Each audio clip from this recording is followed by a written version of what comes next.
যার দিলে আছে আমার আল্লাহর ভয়, কার ভয়? যার মনে আছে আল্লাহর ভয়, যার দিলে আছে আল্লাহর ভয়। আল্লাহ আল্লাহ সব সময়, আহার নিদ্রা ভালো লাগে না, এই দুনিয়া ভালো লাগে না, ভালো লাগে শুধু আল্লাহ, জোরে লা ইলাহা ইল্লাল্লাহ। আমি দু একজনকে দেখতে পাচ্ছি যারা মাঝখানে এসে আপনাদের ফাঁকের মধ্যে বসতেছে, স্যান্ডেল কিন্তু তাদের হাতের মধ্যে। যখন আসতেছে আপনাদের সবচাইতে দামি হচ্ছে মাথা। আপনারা বলেন তো, দেহের ভিতরে মাথার চাইতে দামি কিছু আছে? আর দেহের মধ্যে সবচাইতে কম দামি হলো পাও। কম দামি কি? সে পায়ের স্যান্ডেল আপনাকে মাথার মধ্যে নিয়ে আসলো, যেখানে বসলো স্যান্ডেল মাথার মধ্যে আসলো। আপনারা যদি খালি চাপে বসতেন তাহলে এই স্যান্ডেল তো মাথার উপর উঠতো না, কিন্তু আপনারা আমার কথা গুরুত্বই দিলেন না। ও যে বসে গেছেন, বসছেন, মনে করছি জায়গা উষুম করছি তো ওই জায়গার আমি ছাড়বো না। আপনারা বলেন যে জায়গা আপনি বসেছেন এই জায়গা আপনার জন্য একটা সাক্ষী হয়ে গেছে, আবার জায়গা পরিবর্তন করে বসা মাত্র ওই জায়গাও আপনার জন্য আর একটা সাক্ষী হয়ে গেল। এটা বেহেশতের বাগান। এজন্য যাদের সামনে ফাঁকা আছে একটু জমে বসেন, পিছনে যারা দাঁড়িয়ে আছে ওরা বসলে পিছনে বসবে, অসুবিধা নেই। লা ইলাহা ইল্লাল্লাহ, লা ইলাহা। চাঁদ সূরুজার গ্রহ তারা, আল্লাহ নামের পাগল পারা। চাঁদ সূরুজার গ্রহ তারা, আল্লাহ নামের পাগল পারা। আমার আল্লাহ নামের এতই দয়া, আল্লাহ নামের এতই মায়া, লুকিয়ে রাখছেন হে আল্লাহ, জোরে লা ইলাহা। মোহব্বতে লা ইলাহা ইল্লাল্লাহ, লা ইলাহা ইল্লাল্লাহু ইল্লাল্লাহ, ইল্লাল্লাহু ইল্লাল্লাহ, লা ইলাহা ইল্লাল্লাহ, লা ইলাহা,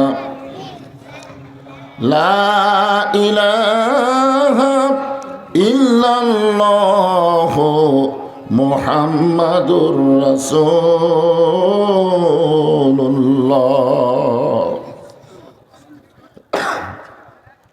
সকলেই জবান খুলে বলি সাল্লাল্লাহু আলাইহি ওয়াসাল্লাম। দক্ষিণ হাটশহর উত্তরপাড়া মোল্লাপাড়া জামে মসজিদ কমিটি কর্তৃক আয়োজিত আজকের এই তাফসিরুল কোরআন ও ওয়াজ মাহফিল, আজকের এই মাহফিল আল্লাহ তাআলা যিনাকে সম্মানিত সভাপতির আসনে কবুল করেছেন, আলহাজ মোহাম্মদ মুসলিম উদ্দিন মণ্ডল। আজকের এই মাহফিলের সম্মানিত সহসভাপতি আলহাজ মোহাম্মদ আবু বকর সিদ্দিক। সম্মানিত সভাপতিদ্বয়কে অন্তরের অন্তঃস্থল থেকে আমি শুভেচ্ছা জ্ঞাপন করছি।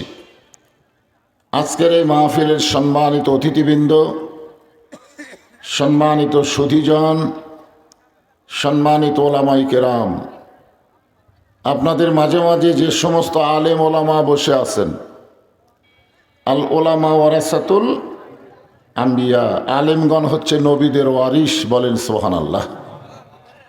আল্লাহ কোরআনে বলেছেন ইন্নামা ইয়াখশাল্লাহ মিন ইবাদিহিল ওলামা। আপনাদের মাঝে মাঝে যে সমস্ত আলেম ওলামা বসে আছেন, মঞ্চে আছেন, আজকে মাগরিবের নামাজের পর থেকে এ পর্যন্ত কোরআন হাদিসের আলোকে অত্যন্ত গুরুত্বপূর্ণ আলোচনা করে আপনাদেরকে শোনালেন। আলেম ওলামা সহ আজকের মাহফিলের বক্তাগণকে অন্তরের অন্তঃস্থল থেকে আমি শুভেচ্ছা জ্ঞাপন করছি। এই মুহূর্তে আমার সামনে যারা বসে আছেন, সুবহানাল্লাহ বলেন। আপনারা কিন্তু বসেন নাই, আল্লাহ বসাইছেন। এটা আমার কথা না, কথা হলো আল্লাহর। আল্লাহ কোরআন কারিমে ইরশাদ করেছেন, মা সাবাকা মিন হাসানাতিন ফামিনাল্লাহ।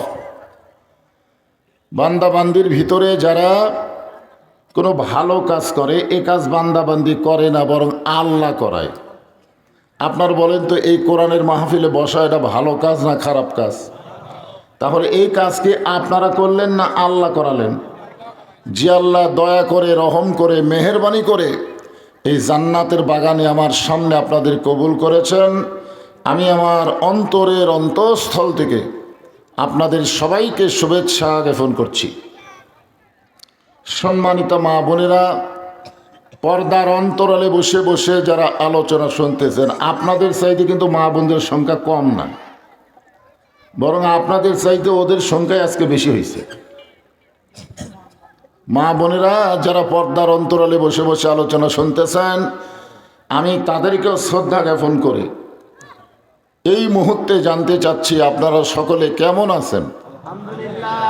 আলহামদুলিল্লাহ রব্বিল আলামিন। যে আল্লাহ শারীরিক সুস্থতা, মানসিক প্রশান্তি দান করে আজকের এই জান্নাতের বাগানে আপনাদের কবুল করলেন, আপনারা বেজার না খুশি? তাহলে জবান খুলে সমস্বরে সকলে বলবো, রব্বানা লাকাল হামদ হামদান কাসীরান তাইয়িবান মুবারাকান ফিহি। আমরা এমন একজন আল্লাহর প্রশংসা করলাম যে আল্লাহ হচ্ছেন আল্লাহু লা ইলাহা ইল্লা হুয়াল হাইয়ুল কাইয়ুম। আমরা এমন একজন আল্লাহ পেয়েছি, যদি মনে করেন যে আলিফ বাদ দিলেন তাহলে আল্লাহ আছে, লিল্লাহি মা ফিস সামাওয়াতি ওয়াল আরদ। আবার যদি মন চায় আর একটা লাম বাদ দিয়ে দেখেন, আল্লাহ বাদ পড়বে না, লাহুল মুলকু ওয়া লাহুল হামদ। আবার যদি মন চায় লাম বাদ দেন, হুয়াল্লাহুল্লাযী লা ইলাহা ইল্লাহু। আমাদের আল্লাহ এমন একজন আল্লাহ যার সব কিছু বাদ দিলেও আল্লাহ বাদ পড়ে না। মুসলমানের আল্লাহ হলেন সদা বিরাজমান, জোরে কোন সুবহানাল্লাহ। এমন একজন আল্লাহ পাওয়াতে আপনারা খুশি না বেজার? আপনাদের গ্রামে কিন্তু ভগবানের দলও আছে, আছে না নাই? জোরে কোন আছে না নাই? মন খারাপ করে কি করবেন? কারণ আল্লাহ যেখানে বলেছেন অমাইয়াবতাগি গয়রাল ইসলামা দীনান ফালাই ইকবালা মিনহু, এ কথা কোনো বক্তার না, এ কথা কার? ইসলাম ছাড়া অন্য কোনো ধর্মকে যদি গ্রহণ করে, আল্লাহ বলেছেন কখনোই তা কবুল করা হবে না। ইন্না দীনা ইনদাল্লাহিল ইসলাম। আল্লাহর কাছে মনোনীত জীবন বিধান ধর্মের নাম কি? আপনার কি আমার সামনে হিন্দু বসেছেন না মুসলমান? তাহলে সবাই জবান খোলেন না কেন? এটা কি আমার কথা না আল্লাহর কথা? আপনার কি আল্লাহর পক্ষে না বিপক্ষে? তাহলে আল্লাহর সাথে তো আমাদের মতের মিল করতে হবে। আল্লাহর কাছে মনোনীত একমাত্র জীবন বিধানের নাম কি? জবান খুলে বলেন, নাম কি? আর সেই ইসলামের ভিতরে আমরা জন্ম নেওয়া মুসলমান। মনে করতেছেন হুজুর ইসলামের মধ্যে জন্ম নিয়ে আমাকে লাভ কি? আমরা জন্মসূত্রেই মুসলমান। সুবহানাল্লাহ বলেন।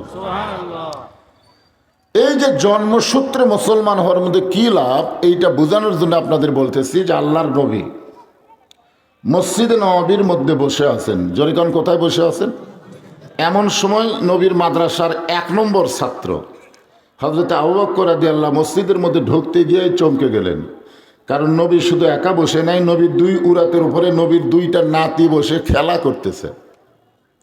নবীর 2 উরাতের উপরে নবীর 2টা নাতি হাসান আর হোসেন বসে কি করতেছে? খেলা করতেছে। এক নাতি নবীর দাড়ি ধরে এরকম টান মারতেছে, আর এক নাতি মাথার টুপি খুলে ফেলে দিচ্ছে। আবু বকর রাদিয়াল্লাহু তাকায় দেখেন, নবী বিরক্ত না হয়ে বরং 2 জন নাতিকে বুকের মধ্যে নিয়ে আবার আদর করতেছে। হযরত আবু বকর আসমানের দিকে তাকায় বললেন, আল্লাহ, আমার নবী শুধু বিশ্ব নবী না, আমার নবী হলেন পৃথিবীর 1 নম্বর নানা। জোরে কোন সুবহানাল্লাহ। আমরা যারা নানা হয়েছে আমরা কিন্তু নাতির অত্যাচারে বিরক্ত হই কি হই না? কিন্তু আল্লাহ নবী কি বিরক্ত হয়েছে? কি করতেছে দেখেন, দাড়ি ধরে টান মারে, টুপি খুলে ফেলে দেয়। অথচ নবী 2 জনের উপরে রাগ না করে বরং বুকের মধ্যে নিয়ে আদর করতেছে। এমন সময় নবীর মাদ্রাসার 2 নম্বর ছাত্র হযরত উমর মসজিদের দরজায় এসে বলতেছে, আবু বকর ভাই, আপনি ভিতরে না ঢুকে বাইরে দাঁড়ায় আছেন কেন জানতে চাই। আবু বকর বলে, ওমর ঢুকবারই তো চাচ্ছিলাম, কিন্তু তাকায় দেখো অবস্থা কি। ওমর ফারুক তাকায় থাকলেন কিছুক্ষণ, তারপরে বললেন, এই 2টা সন্তান বড় বেদব হয়ে গেছে। কি হয়ে গেছে? এরা সবসময় নবীকে কষ্ট দেয়। 1 নম্বর কি বলল আর 2 নম্বর কি কয়। 1 নম্বর আবু বকর কি বললেন খেয়াল আছে আপনাদের, আর 2 নম্বর ওমর ফারুক কি বলতেছেন, যে 2টা সন্তান বড় বেদব হয়ে গেছে, এরা সবসময় নবীকে কষ্ট দেয়। সঙ্গে সঙ্গে আবু বকর বলেন, ওমর, যেই কথা একবার বলেছ এই কথা আর তুমি দ্বিতীয়বার বলতে পারবা না। একবার বলছো কিন্তু দ্বিতীয়বার তান বলো না। ওমর ফারুক চমকে গিয়ে বলেন, আবু বকর ভাই, আপনি নরম মানুষ, এত গরম হওয়ার কারণ কি জানতে চাই। আবু বকর বলল, ওমর, সবসময় নরম থাকা যায় না, মাঝে মধ্যে গরমও হওয়া লাগে। সুবহানাল্লাহ বলেন না কেন? সবসময় নরম থাকলে এটা হয়। আবু বকর বলে, ওমর, তুমি যে 2টা সন্তানকে বেয়াদব বললে, এই 2 জনকে তুমি চিনো? যদি আবু বকর বলতেন, ওমর, তুমি যে 2 সন্তানকে বেয়াদব বললে, এই 2 জনকে তুমি জানো, তাহলে কিন্তু উত্তর সহজ হতো। কিন্তু যখন বলেছেন চিনো, আপনারা বলেন তো, জানা আর চিনা এই 2টাকে এক? আমরা সবাই জানি কোরআন পৃথিবীর শ্রেষ্ঠ কিতাব, এটা কিন্তু সবাই জানি, কিন্তু আমরা কোরআনকে এখনো চিনি না। কোরআনকে যদি আমরা চিনতে পারতাম, তাহলে দুনিয়ার কোনো শিক্ষা নেওয়ার আগে আল্লাহর কোরআন দিয়ে আমাদের শিক্ষা শুরু করতাম। জোরে কোন কথা ঠিক কিনা? আজকে আমাদের ছেলেরা কোরআনের শিক্ষায় শিক্ষিত না হওয়ার কারণে আজকে কোরআনের মাহফিলে না বসে মেলাত ঘুরতেছে। ঘুরুক, ওরা আসলে আরও খারাপ হবে, কারণ জায়গা নাই। জোরে কোন কি নাই? আপনাকে চাপবার বললেও আপনারা চাপেন না, ওরা ওখানেই থাক। ওরা যদি হঠাৎ রাগ করে চলে আসে তো জায়গা তো দেওয়া যাবে না। কি মনে করতেছেন? তো একটা হলো জানা, একটা হলো সিনা। আবু বকর রাদিয়াল্লাহু আনহু ওমরকে কি প্রশ্ন করছে খেয়াল করবেন, যে তুমি যে 2টা সন্তানকে বেয়াদব বললা, এদেরকে তুমি চিনো? ওমর ফারুক বললেন, চিনবো না কেন, এরা হলো আলী আর ফাতেমার সন্তান। এরা হলো কার সন্তান? এই মাইকে এরকম, এই বাবা মাইকে এরকম করে না, না, ভালোই তো আছিল, শুরুর থেকেই ভালো, এখন এই বম বম বম বম করতেছে। মাইক আলারা ইচ্ছা করি মাইক খারাপ করে, বুঝি না আমি, কারণ আমি যখন ওয়াজ শুরু করলাম খুবই সুন্দর, কি টিভি চাল্লা জানে, কি ভালো করে যাবে না? কে কি করলো সেটা কর, তুমি তো এটা বসে আছো, আর কে করছে? আরেকজন আছে নাকি? না না, ভোল্টেজের কারণে নয় তো। আপনারা জানেন ওয়াজের বয়সই হলো আমার 42 বছর। মাইক ভালো, এটা খুব সুন্দর, কিন্তু হঠাৎ আরো ভালো করবার গেছে। আরো ভালো করা যাবে যদি ওরা মাগরিব এশার নামাজ পড়তো। এটা এরা তো নামাজ পড়ে না, এরা হলো 1 নম্বর বেনামাজি। ধরে কোন কি মাইকের ব্যবসা করতেছে, কোরআনের মাহফিল, আর নামাজ পড়ে না, আর বিসমিল্লাহ কয়ে হাত দেয় না। যদি যন্ত্র বিসমিল্লাহ কয়ে হাত দিত, কথাটা বুঝলো না? মা বিসমিল্লাহ কয় না, নামাজও পড়ে না। আরে হিন্দু দেবেরাল বলে হিন্দু, হিন্দু হ্যাঁ আসলে হিন্দু। আচ্ছা, আজকে না হিন্দু আছে, সব জায়গায় কি হিন্দু? তাই হাসতেছেন কেন ভাই রে? ঠেলা পড়লে হিন্দুরাও আল্লাহ কয়, আপনি জানেন? এই দাদা, আমার ভাই বলতেছে নৌকা ডোবার সময় কি কবি, ভগবান ভগবান, আল্লাহ আল্লাহ ছাড়া উপায় নাই। উপায় নাই রে, উপায় নাই রে, উপায় নাই, আল্লাহ ছাড়া বাঁচার কোনো উপায় নাই। সবাই আমার সঙ্গে বলেন, উপায় নাই রে, উপায় নাই রে, উপায় নাই, আল্লাহ ছাড়া বাঁচার কোনো উপায় নাই। মাইকের সাউন্ড কি আপনারা বুঝতে পারতেছেন? আপনারা বুঝবার পারলে আমার সমস্যা নেই। আমি চিন্তা করি আপনাদেরকে নিয়ে, যদি কথাগুলো ভম ভম করে কানের মধ্যে ঠিক মতো যদি না যায়, এই যে চোঁ করতেছে, এটা বন্ধ করে দাও, তাহলে হবে ইনশাল্লাহ। কি বলতেছিলাম খেয়াল করেন। ওমর ফারুক বললেন, এদেরকে চিনবো না কেন, এরা হলো আলী আর ফাতেমার সন্তান। ওমর ফারুক কিন্তু বলতে পারতেন এরা হলো আলীর সন্তান, বলতে পারতেন না? কিন্তু একসঙ্গে কি বললেন? আলী আর ফাতেমার সন্তান। তার মানে কি বোঝা গেল? সন্তান খালি বাপের পরিচয় হলে হবে না, মায়েরও পরিচয় লাগবে। আমি যখন 91 সালে বিয়ে করলাম, কোন সালে? বিয়ে করার পরে, বিয়ে করার সময় আমাকে বললো যে আপনার বাপের নাম কি? তো আমি বাপের নাম বললাম, ওটা লেখা নিল, বিয়ে হয়ে গেল। বাড়িতে আসার পরে আমার মা জিজ্ঞাসা করতেছে, বাবা কিভাবে বিয়ে হলো? আমি কইলাম খালি শুনবার চালো তোমার বাপের নাম কি? আমি বাপের নাম করলাম আর আমার বিয়ে হয়ে গেল। মা বলতেছে আমার নাম কয়নি, মানে আমার নাম শুনবার চাইনি। বলল না মা, আপনার নাম তো শুনবার চাইনি। মা তখন ঘরের মধ্যে গিয়ে বলতেছে, তোর বাপ তোর জন্য কি করছে রে? তোর জন্য যা করছে আমি, আর তোর বাপের নাম দিয়ে বিয়ে হয়, মায়ের নাম লাগে না। আসলে আমরা যখন বিয়ে করছি তখন খালি বাপ দিয়েই বিয়ে হচ্ছে, মাও লাগেনি। এই বাপের সাথে মায়ের গুরুত্ব যিনি প্রথম বাংলাদেশে বুঝেছে তার নাম হলো হাসিনা। যখন তার নাম কি? কথা কয় না, তার নাম কি? হাসিনা। এই হাসিনা দেখলেও খালি বাপ দেওয়া হবে না, মাও লাগবে। এখন দেখবেন যা কিছু করবেন বাপের সাথে মাও আছে না নাই? দরকার আছে না নাই? আপনি যখন বিয়ে করছেন মা লাগিছে? লাগেনি। মানে আমরা এই পার্টিগুলো বিয়ে করার সময় মা লাগেনি। এই মায়ের গুরুত্ব বুঝেছে বাংলাদেশে প্রথম, তার নাম হলো হাসিনা। জোরেকান তার নাম কি? হাসিনার সবগুলো কাজ কিন্তু খারাপ না। বাংলাদেশে ঘনবসতি, তারপরে 12 লক্ষ রোহিঙ্গা মুসলমানকে জায়গা দিতে কিন্তু এই হাসিনাই। হাসিনা এমন কথা বলেছিল আমার মনে আছে, দরকার হলে আমরা 3 সন্ধ্যার জায়গায় 2 সন্ধ্যা খাবো, রোহিঙ্গা মুসলমান আমাদের ভাই, ওদেরকে আমরা জায়গা দিবার চাই। কাজটা ভালো করছে না খারাপ করছে? বহু কাজ ভালো করছে, খালি মৌলানা করে দেখবার পারেনি, এই জন্যই ওর এই পতন। জোরে কোন কথা ঠিক কিনা? হ্যাঁ। আবু বকর বলেন, ওমর শুধু আলী আর ফাতেমার সন্তান বললে হবে না, এদের আরো পরিচয় আছে। ওমর ফারুক বললেন, এদের আবার কি পরিচয়? আবু বকর বলে, ওমর তুমি কত বছর বয়সে ঈমান গ্রহণ করছো? ওমর ফারুক বললেন, 27 বছর বয়স। আবু বকর বললেন, আমি 35 বছর বয়স ঈমান গ্রহণ করেছি। এখন বলো ওমর, ঈমান গ্রহণ করার আগে তুমি কি ছিলা? ওমর ফারুক বলে, আমি কাফের ছিলাম। আবু বকর বলে, আমিও কাফের ছিলাম। তোমার জীবনের 27 বছর, আমার জীবনের 35 বছর কুফরি হালে কাটাইছি। আর যে 2টা সন্তানকে তুমি বেদব বলতেছ, এরা জান্নাতি হয়ে জন্ম নিয়েছে। ওমর ফারুক বলে, আবু বকর ভাই, এই কথা তো আমি আগে চিন্তা করি নাই। আজকে যারা আমরা এখানে বসে আছি, আমরা জন্মসূত্রে মুসলমানের ঘরে জন্ম নিয়েছি। খুশি না বেজার? এই জন্যে বলি আলহামদুলিল্লাহ। যদি আমরা কোনো সময় ঠেকে যাই, ঠেকে যাবো না, দুনিয়ার কোনো আদালত না। এই যে গানের মধ্যে বলতেছেন, সেই বিচারের হাইকোর্টেতে তিনি আমায় করবেন পার, আমি পাপী তিনি জামিনদার। এই তিনি হচ্ছেন আমাদের নবী। সুবহানাল্লাহ কন না কেন? আল্লাহ রাসূল বলেছেন, তোমরা যত বড়ই পাপী হও না কেন, ঈমান নিয়ে যদি কবরে আসতে পারো, আমি রাসূল ওয়াদা দিলাম তোমাকে জান্নাতে না নিয়ে আমি জান্নাতে প্রবেশ করবই না। এইটা শোনার পরেও সুবহানাল্লাহ মুখে আসতেছে না? আপনারা কি মনে করেন যে আমাদের জান্নাতে যাওয়ার মতন কোনো যোগ্যতা আছে?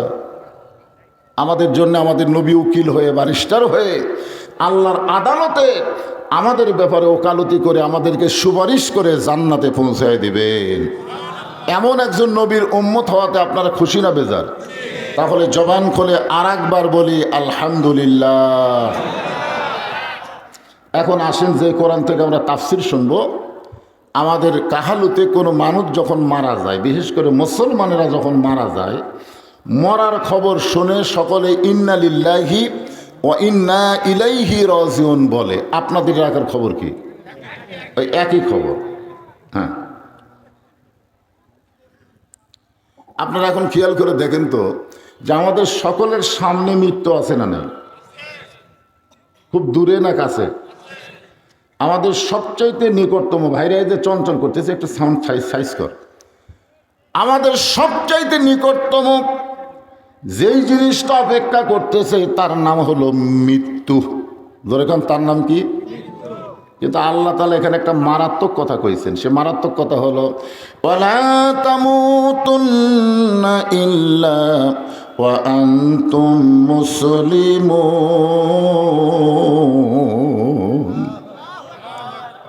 এই আয়াতের বাংলা অর্থ কি?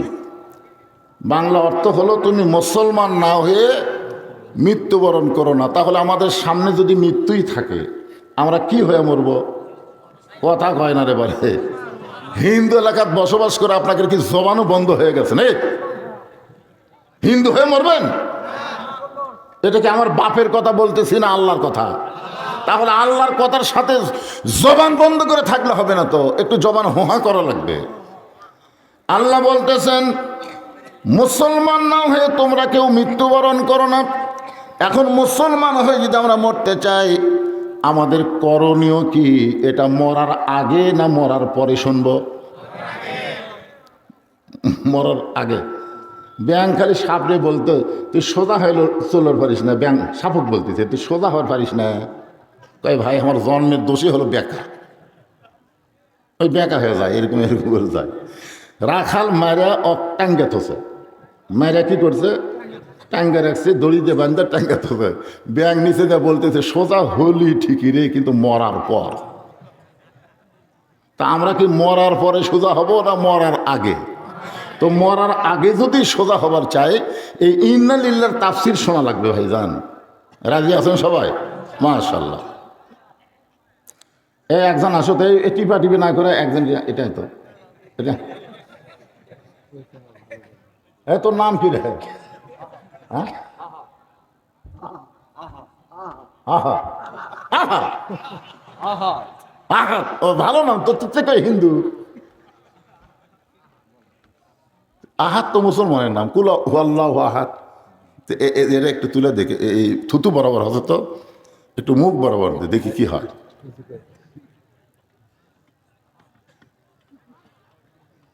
হ্যাঁ একটু তুলে দাও। হ্যাঁ ঠিক আছে, এখন ঠিক আছে। হ্যাঁ টাইট দাও, চালু করে দাও।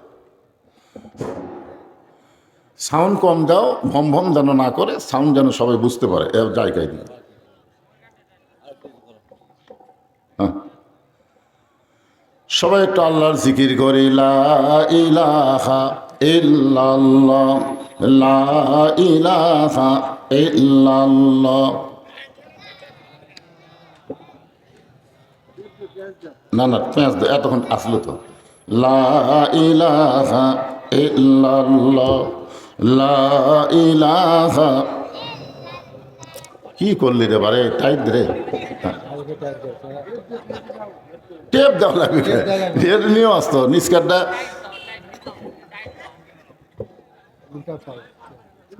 পাড়াপাড়ি করো না, তুমি না হয় আসো, এই ঘুরে গেলে তো আরো সমস্যা। হ্যাঁ এদিক টাইট দাও, দাও টাইট। বিসমিল্লাহ করে মারো টাইট, দেখি দেখ কি হয়। ক বিসমিল্লাহ, এই বিসমিল্লাহ করলে কি হয়? কসা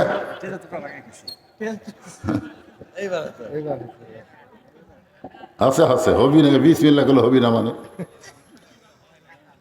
আজকে জিয়াউর রহমানকে মানুষ শহীদ যে কেন কয়?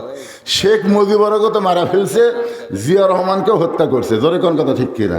কেউ কোনোদিন বলছে শহীদ শেখ মুজিবুর রহমানকে কথা? কিন্তু শহীদ জিয়া কেন কয়? ধর্ম নিরপেক্ষতাকে লাঠি মারা বিসমিল্লাহ দিয়ে কাম শুরু করছে। জোরে কোন কথা ঠিক কিনা ভাই জান? বিসমিল্লার গুরুত্ব আছে, এতে বিসমিল্লাহ কছে টাইট হয়ে গেছে। আবার কি রে সাইডিস করে আর তোলা লাগবে না তো, হয়ে গেছে। হ্যাঁ হয়ে গেছে।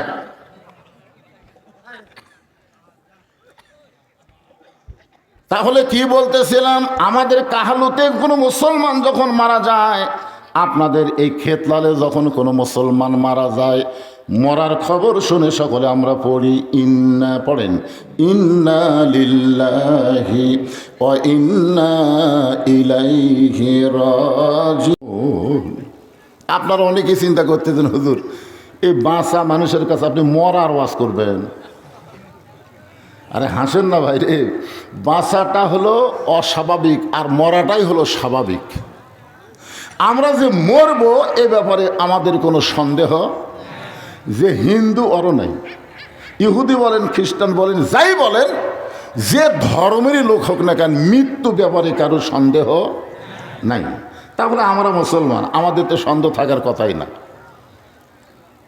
গভীর রাত্রে আল্লাহর নবী ঘুম থেকে চেতন পাইলেন।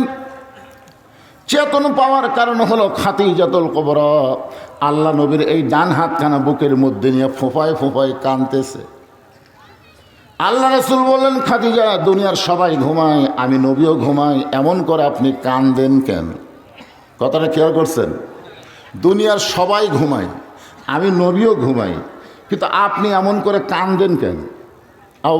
খাদিজা বলতেছি, ইয়া রাসূলুল্লাহ, আমার একটা অভ্যাস হলো, আপনি না ঘুমাইলে আমি কোনো দিনও ঘুমাই না। সুবহানাল্লাহ বলবেন না? আপনি না ঘুমাইলে আমি কোনো দিনও ঘুমাই না। নবী চমকে বলে, খাদিজা, আমি না ঘুমাইলে আপনি কেন ঘুমান না? খাদিজা বলে, হুজুর, দুনিয়াতে যখন ছেলে মেয়ের বিয়ে হয় প্রত্যেকটা মেয়েকে ছেলের হাতে তুলে দেয়। দুনিয়াতে যখন ছেলে আর মেয়ের বিয়ে হয়, বিবাহের পরে প্রত্যেকটা মেয়ের হাত কার হাতে দেয়? ছেলের হাতে দেয়। বাপ দেখ, চাচা দেখ, মামা দেখ, একটা মুরব্বী তুলে দিয়ে বলে, বাবা, আজ থেকে আমার এই মেয়ের সমস্ত দায়িত্ব তোমাকে দিয়ে দিলাম। এটাই তো আমাদের বাংলাদেশের নিয়ম, ধরে এখন ঠিক কিনা? খাদিজা বলে, রাসূলুল্লাহ, আপনার সঙ্গে যখন আমার বিয়ে হলো তখন আমার দুই হাত আপনার হাতে তুলে দেওয়ার মতন দুনিয়াতে কেউ ছিল না, বরং আপনার চাচা আবু তালেব আপনার দুইটা হাত আমার হাতের উপর তুলে দিয়ে বললেন, মা, আজ থেকে আমার এতিমের দায়িত্ব তোমাকে দিয়ে দিলাম।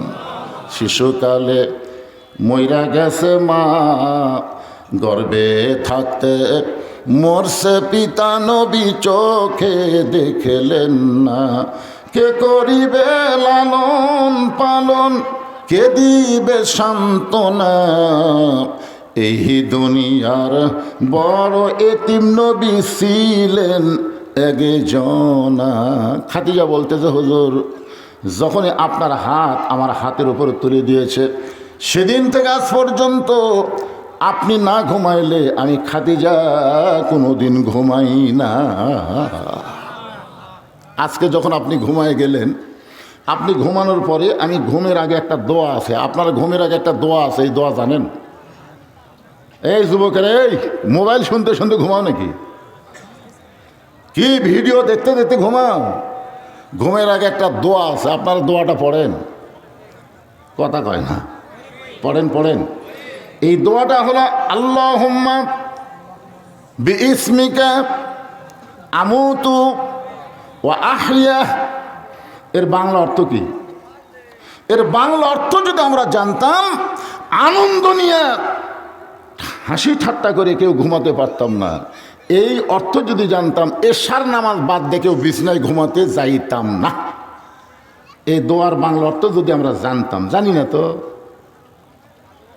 আপনারা বলেন তো, ঘুম দেওয়ার মালিককে?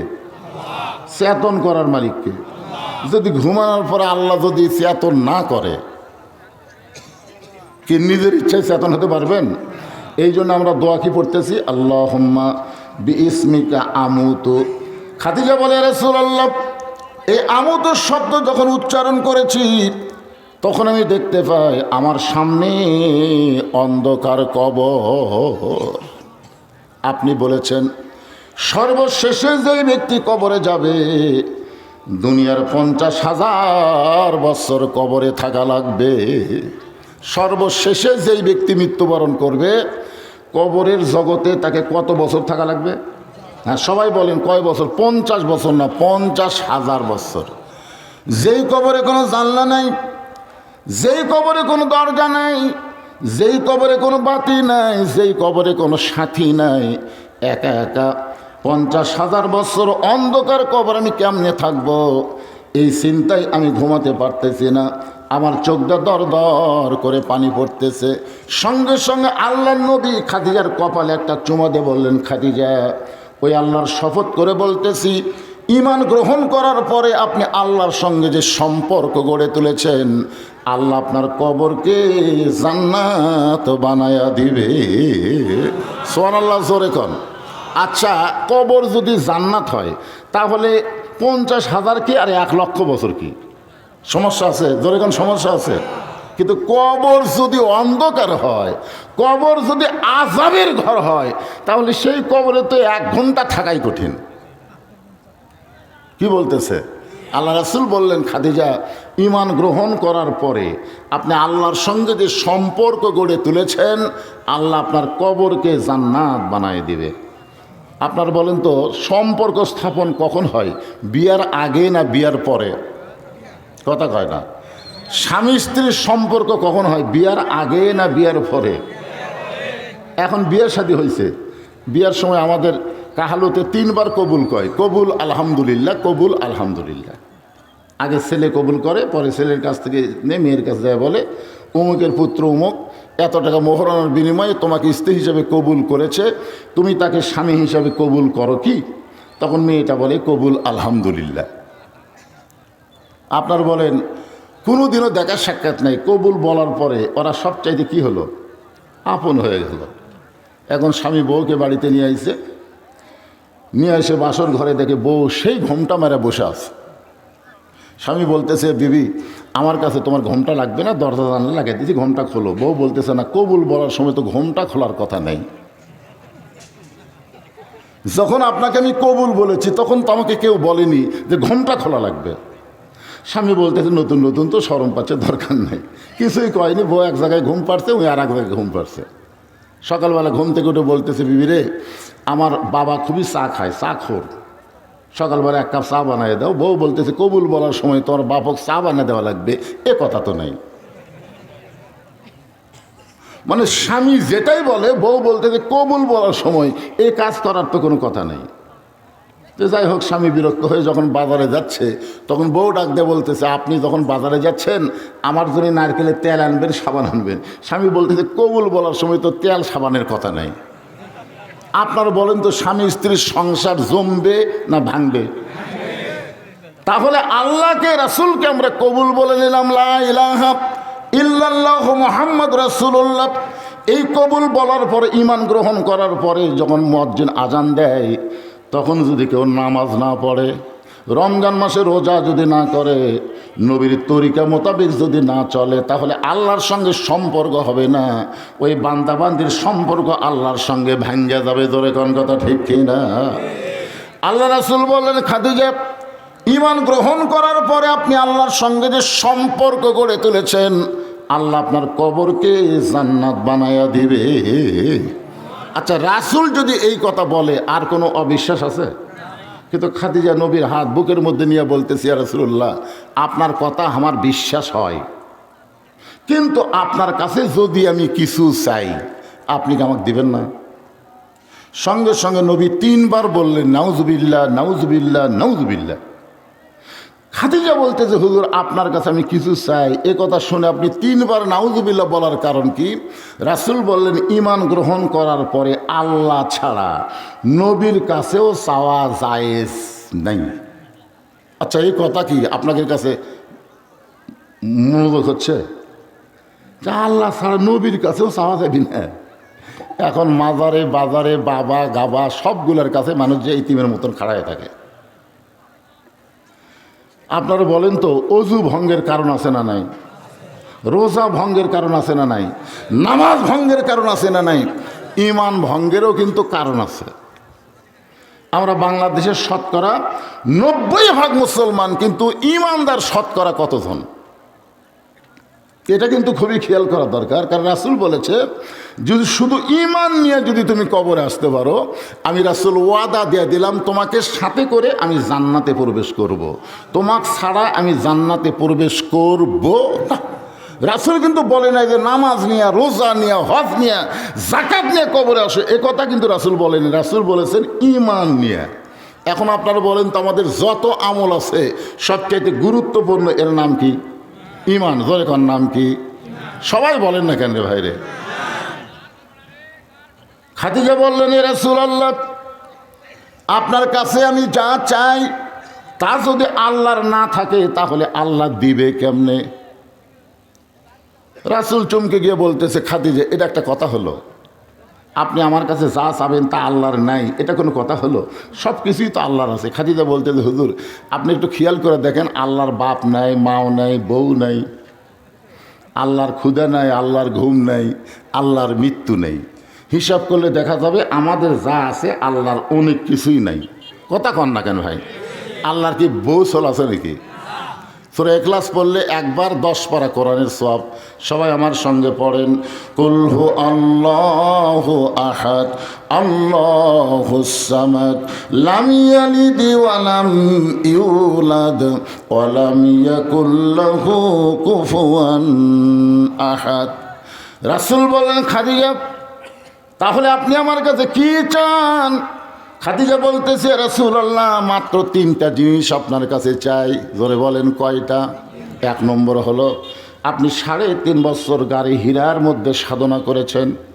তরিকতের রাস্তায় সাধনার কথা আছে না নাই? যাকে আরবিতে বলা হয় মোরাকাবা, মুশাহিদা।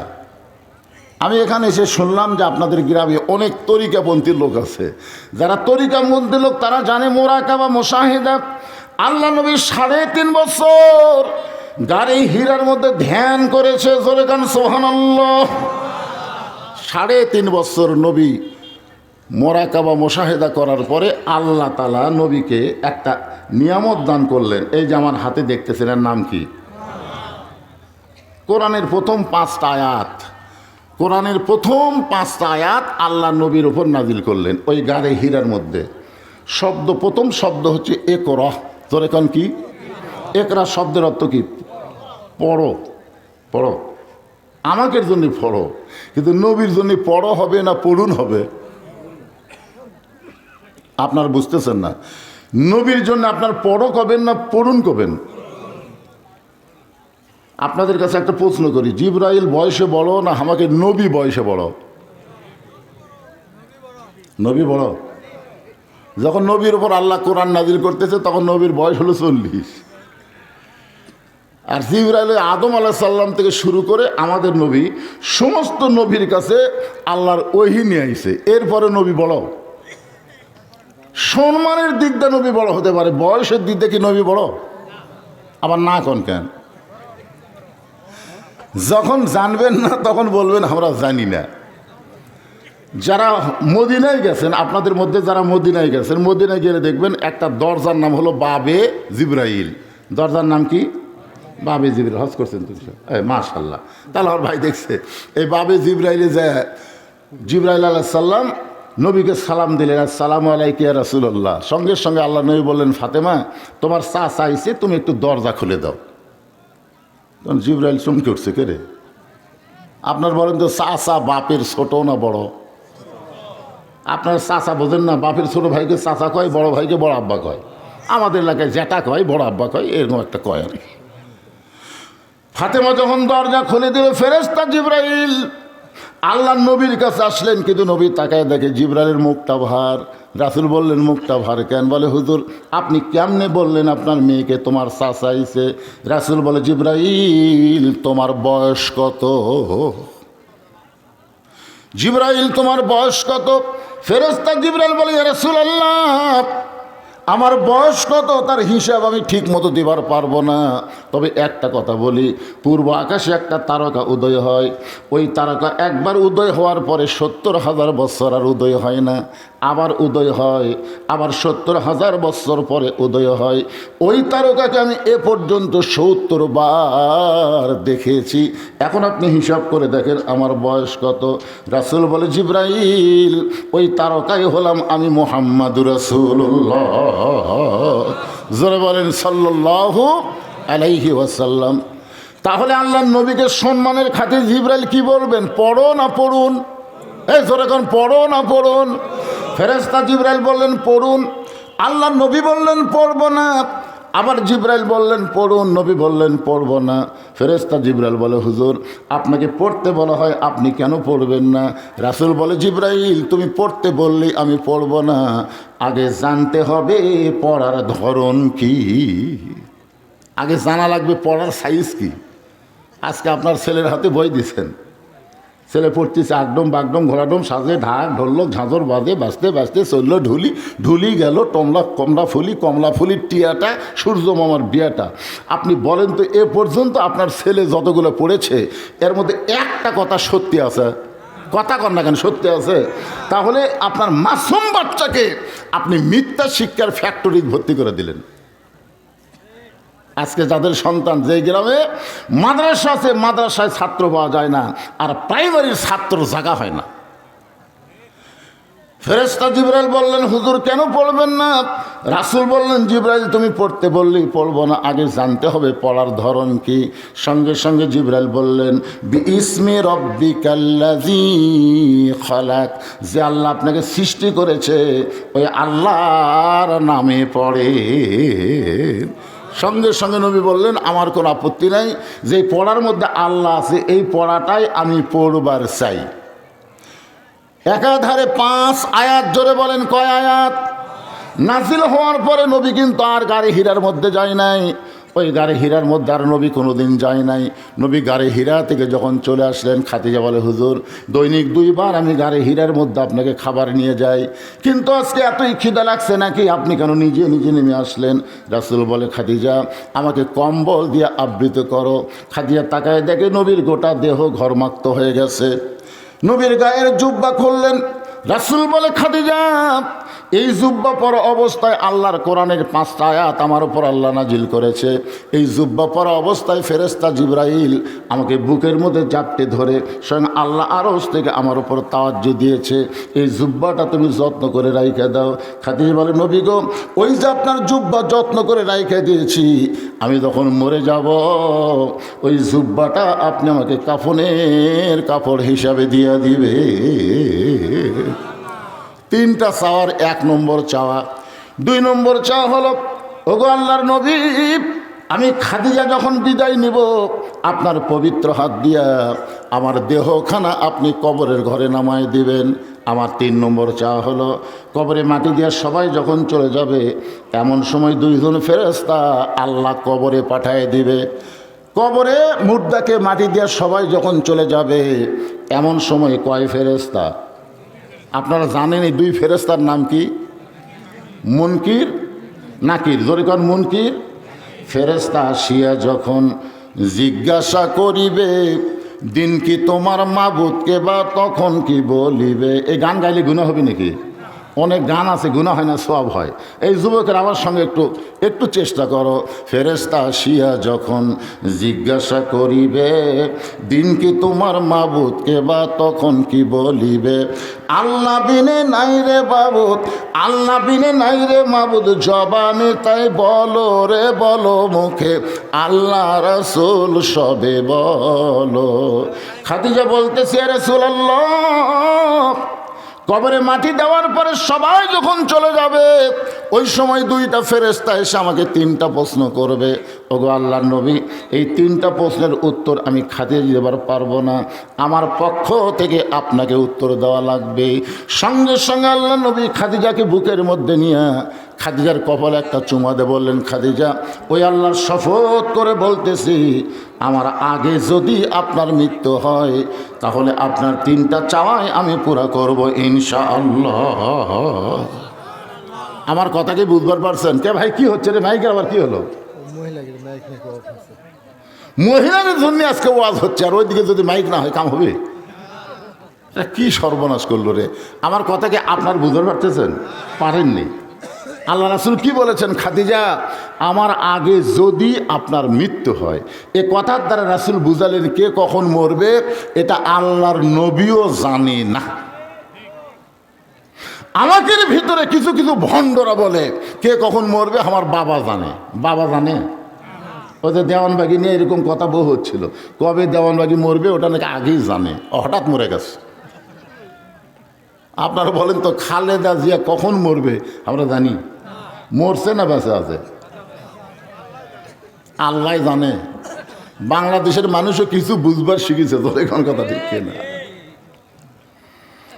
একটু মনোযোগ দেবেন। আল্লাহ রাসূল বললেন, খাদিজা ওই আল্লাহর শপথ করে বলতেছি, আমার আগে যদি আপনার মৃত্যু হয় তাহলে আপনার 3টা চাওয়াই আমি পুরা করব ইনশাআল্লাহ। মা খাদিজা দুনিয়া থেকে বিদায় নিলেন। রাসূল তাকায় দেখে খাদিজার পেট থেকে নবীর মাধ্যমে আল্লাহ 4টা মেয়ে দিয়েছে। এই 4টা মেয়ে কাঁদতেছে। আল্লাহ নবী তাকায় দেখে নবীর 4টা মেয়ে, একটা হলো জয়নাব, একটা হলো রোকেয়া, একটা হলো কুলসুমা, আর একটা হলো ফাতেমা। নবী তাকে দেখে মা মরার খবর শুনে 4টা মেয়ে কাঁদতেছে, কিন্তু 3টা মেয়ের কান্নার সাইজ অন্যরকম, আর একটা মেয়ের কান্নার সাইজ ভালো। 3টা মেয়ে কাঁদতেছে, রোকেয়া, জয়নাব আর কুলসুমা কাঁদতেছে, আমার মা মইরা গেছে রে, কোথায় গেলে মা পাবো বলে দাও না আল্লাহ রে, এই আমার মা মইরা গেছে রে। এরকম মেয়েরা কান্দে কি কান্দে না? বাপ মরিছে, 2 ভাই 1 বোন, এখন বোন এসব বাবের লাশ সামনে নিয়ে কাঁদতেছে আর বলতেছে আমার বাবা মইরা গেছে রে, মরার আগে খাট দিবার চাছিল, সে খাট আমার দিবিকে, হে আমার বাবা মইরা গেছে রে। বড় ভাই যা বলতেছে পাগলি কান্দিস না, যে খাট বাবা দিবার চাইছিল এই খাট আমি দিব রে, আর কান্দিস না। সাথে সাথে কান্না বন্ধ করছে। কিছুক্ষণ পরে মিন শারিল ওয়াসওয়াসিল খান্নাস, ভিতরে শয়তান বলতেছে তোর বড় ভাই যে খাট দিবার চাইলো, কিন্তু খাটের উপরে যে ল্যাপ তোষক লাগবি সেটা দিবি কে? কিছুক্ষণ পর আবার কাঁদতেছে, আমার বাবা মইরা গেছে রে, বাবা খাট দিবার চাইছিল, বড় ভাই সেই খাট দিবে, কিন্তু ল্যাপ তোষক দিবি কে, এই আমার বাবা মইরা গেছে রে। তখন ছোট ভাই বলতেছে পাগলি কান্দিস না, ল্যাপ তোষক আমি দেবো। ওই তখন ঘরের মধ্যে যা বলতেছে মানুষ বুড়া হলে তো মরবি। আপনার বলেন তো এই যে মেয়েটা যে কাঁদছে, এই যে আসলেই কান্দিছে না বান্দার জন্য কাঁদছে? কতগুলো মেয়ে এরকম আছে বিনাই কি করে কান্দে। আল্লাহ রাসূল বলেছেন মেয়েরা কান্নাও জোরে করা যাবে না, এমনকি মেয়েরা যদি জোরে কোরআন তেলাওয়াত করে আর পরপুরুষ যদি ওই কোরআনের শব্দ শুনতে পায়, তাহলে সোয়াবের বদলে মেয়েদের গুনাহ হবে। আপনার কি বলতেছেন? যার ওপর, যে মেয়ের ওপর আল্লাহ পর্দা ফরজ করে দিয়েছে, যে মেয়ের ওপর পর্দা ফরজ, ওই মেয়ে যদি জোরে কোরআন তেলাওয়াত করে আর রাস্তার পর পুরুষ যদি শুনতে পায়, তাহলে পর্দার খেলাফ হয়। জোরে করেন কিসের খেলাফ হয়? আমার মায়েরা যারা পর্দার অন্তরে বসে আছেন একটু মনোযোগ দিয়ে শুনবেন। আল্লাহ নবী 4টা মেয়ের মধ্যে ফাতেমাকে ডাক দিলেন। ফাতেমা কাঁদতেছে, কান্নার কোনো শব্দ নেই, চোখ দিয়ে শুধু দরদর করে পানি পড়তেছে। রাসূল ফাতেমাকে ডাক দিয়ে বলেন ফাতেমা আমার কাছে আসো। সঙ্গে সঙ্গে নবীর ছোট মেয়ে ফাতেমা আল্লাহ নবীর ঘরে গেলে আল্লাহ রাসূল বললেন ফাতেমা তোমার মা দুনিয়া থেকে বিদায় নেওয়ার সময় আমাকে 2টা ওসিয়ত করেছে। ও ফাতেমা তোমার মা দুনিয়া থেকে বিদায় নেওয়ার সময় আমার কাছে 2টা ওসিয়ত করেছে। ফাতেমা বললেন বাবা কি ওসিয়ত? রাসূল বললেন 1 নম্বর ওসিয়ত হলো তোমার মাকে তুমি একা একা গোসল করান লাগবে। 1 নম্বর ওসিয়ত হলো তোমার মাকে একা একা কী করা লাগবে? গোসল করা লাগবে। 2 নম্বর ওসিয়ত হলো তোমার মাকে একা একা কাফনের কাপড় পরান লাগবে। ফাতেমা বললেন বাবা আমার আরও 3টা বোন আছে, আমি যদি একা একা আমার মাকে গোসল করাই দেই, কাপড় পরাই দেই, তাহলে আমার 3টা বোন মনে কষ্ট পাবে। রাসূল বললেন কে কি কষ্ট পাইলো না ব্যাপার হলো এটা দেখার কথা না, কারণ ওসিয়ত পালন করা হলো ওয়াজিব। সুবহানাল্লাহ বললেন না কেন? ওসিয়ত পালন করা কি? আপনারা মরার আগে ওসিয়ত করবেন। কি ওসিয়ত? যে আমার কবর যেন কোনো বেনামাজি না খোঁড়ে। এই মুসলমানের বাচ্চারা, আমরা মারা গেলে আমাদের কবর যেন কোনো বেনামাজি না খোঁড়ে। আপনাদের এলাকায় যারা কবর খোঁড়ে এরা কি নামাজ পড়ে? নামাজি? এরা চিন্তার পড়ে গেছে। মাঝখান থেকে একজনকে বেনামাজি আর সামনে থেকে নামাজ পড়ে, জুম্মার নামাজ পড়লে হবে না তো? 5 ওয়াক্তের কথা হচ্ছে চাচা। আমাদের এলাকার কথা বলতেছি, কেউ যদি মরে তখন এই যে মরছে তার অভিভাবক হোক তার সন্তান হোক যাই বলে বাবা কবর খোঁড়া লাগবে, তখন বলে আমরা 5 জন কবর খুঁড়বো, আমাদেরকে 5 প্যাকেট সিগারেট দেওয়া লাগবে। ওরা 5 প্যাকেট সিগারেট নিয়ে কবর খুঁড়তে যায়। বাড়ির থেকেই সিগারেট ধরাছে, বাড়ির থেকেই যাই কবর খুঁড়তেছে কোদাল দিয়ে, তার মুখত একটা, যাই জায়গা দেখে দিচ্ছে তার মুখত একটা, যাই আবার সমান করতেছে তাও একটা টান দিছে। ওরা 5 জন যখন 5টা সিগারেটের ধোঁয়া ছুটতেছে, আপনারা বলেন তো দুর্গন্ধ কি ফেরেস্তা সহ্য করা পারে? এই গোরস্থানে যত ফেরেস্তা ছিল সমস্ত ফেরেস্তা কবরস্থান কেড়ে ফেরেস্তা খবর কি বলে আল্লাহ যে হারে সিগারেট টানতেছে এই ধোঁয়ার দুর্গন্ধে আমরা ওখানে যাওয়ারই পারতেছি না। কি আপনি যখন কবর খুঁড়তেছেন আপনি মনে করেন এই কবর আমারও হবে, জোরে কোন ঠিক কিনা? ইমাম গাজ্জালী রহমতুল্লাহ আলাইহি বলেন, একাধারে কোনো ব্যক্তি যদি 40টা কবর খনন করে, শুধুমাত্র কবর খনন করার কারণে আল্লাহর ওলি বান্দা হয়ে যাবে। কিন্তু কবর খুঁড়তে খুঁড়তে কবর থেকে শিক্ষা নেওয়া লাগবে। ওই যে হারে বিড়ি টানতেছে আর কবর খুঁড়তেছে মনে হয় ওই পুকুর খুঁড়তেছে, আর পুকুর। তাহলে আপনি ওসিয়ত করবেন কোনো বেনামাজ যেন আমার কবর না খোঁড়ে। দরকার হলে 5 জন কবর খুঁড়নেওয়ালাকে আমি 5,25,000 টাকা দিয়ে দেবো যে ভাই আমি যদি মারা যাই তোমরা নামাজি আমার কবর খনন করো। ওরা যদি বলে ভাই তুমি আগে মরবা না আমার আগে মরবো, তো কেউ জানি না, বলে যদি আমার আগে তোমরা মরো তাহলে মাফ করে দিলাম, এই টাকার কোনো দাবি নেই। এরকম 5 জন ব্যক্তিকে 25,000 টাকা যদি আপনি দেন, অসুবিধা আছে? দুনিয়ার বাড়ি বানাচ্ছেন 10 লাখ টাকা দিয়ে, 20 লাখ টাকা দিয়ে, 50 লাখ টাকা দিয়ে, যেই বাড়িতে আপনার থাকার গ্যারান্টি নেই, সেই বাড়ি যদি আপনি কোটি টাকা দিয়ে নির্মাণ করেন, যেই কবর আপনাকে 50,000 বছর থাকা লাগবে, সে কবরও তো আপনার একটা বাড়ি। সেই বাড়ির জন্য একটা ভালো মিস্ত্রির দরকার আছে না নাই? জোরে করা আছে না নাই? যেমন তেমন মিস্ত্রি এসে আপনার 3 তলা বাড়ির যদি ভিত দেয় আপনি মানবেন?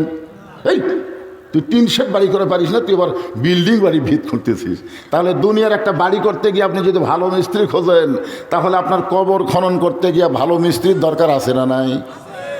আপনি ওসিয়ত করবেন গোটা পৃথিবীর মুসলমানের মধ্যে সবচাইতে ভালো মুসলমান হলো মসজিদের মুয়াজ্জিন। জোরে কান সুবহানাল্লাহ। কোনো ইমাম ভালো না, কোনো মৌলানা ভালো না, গোটা পৃথিবীর মুসলমানের মধ্যে সবচাইতে ভালো মানুষের নাম হলো মুয়াজ্জিন। জোরে কান সুবহানাল্লাহ।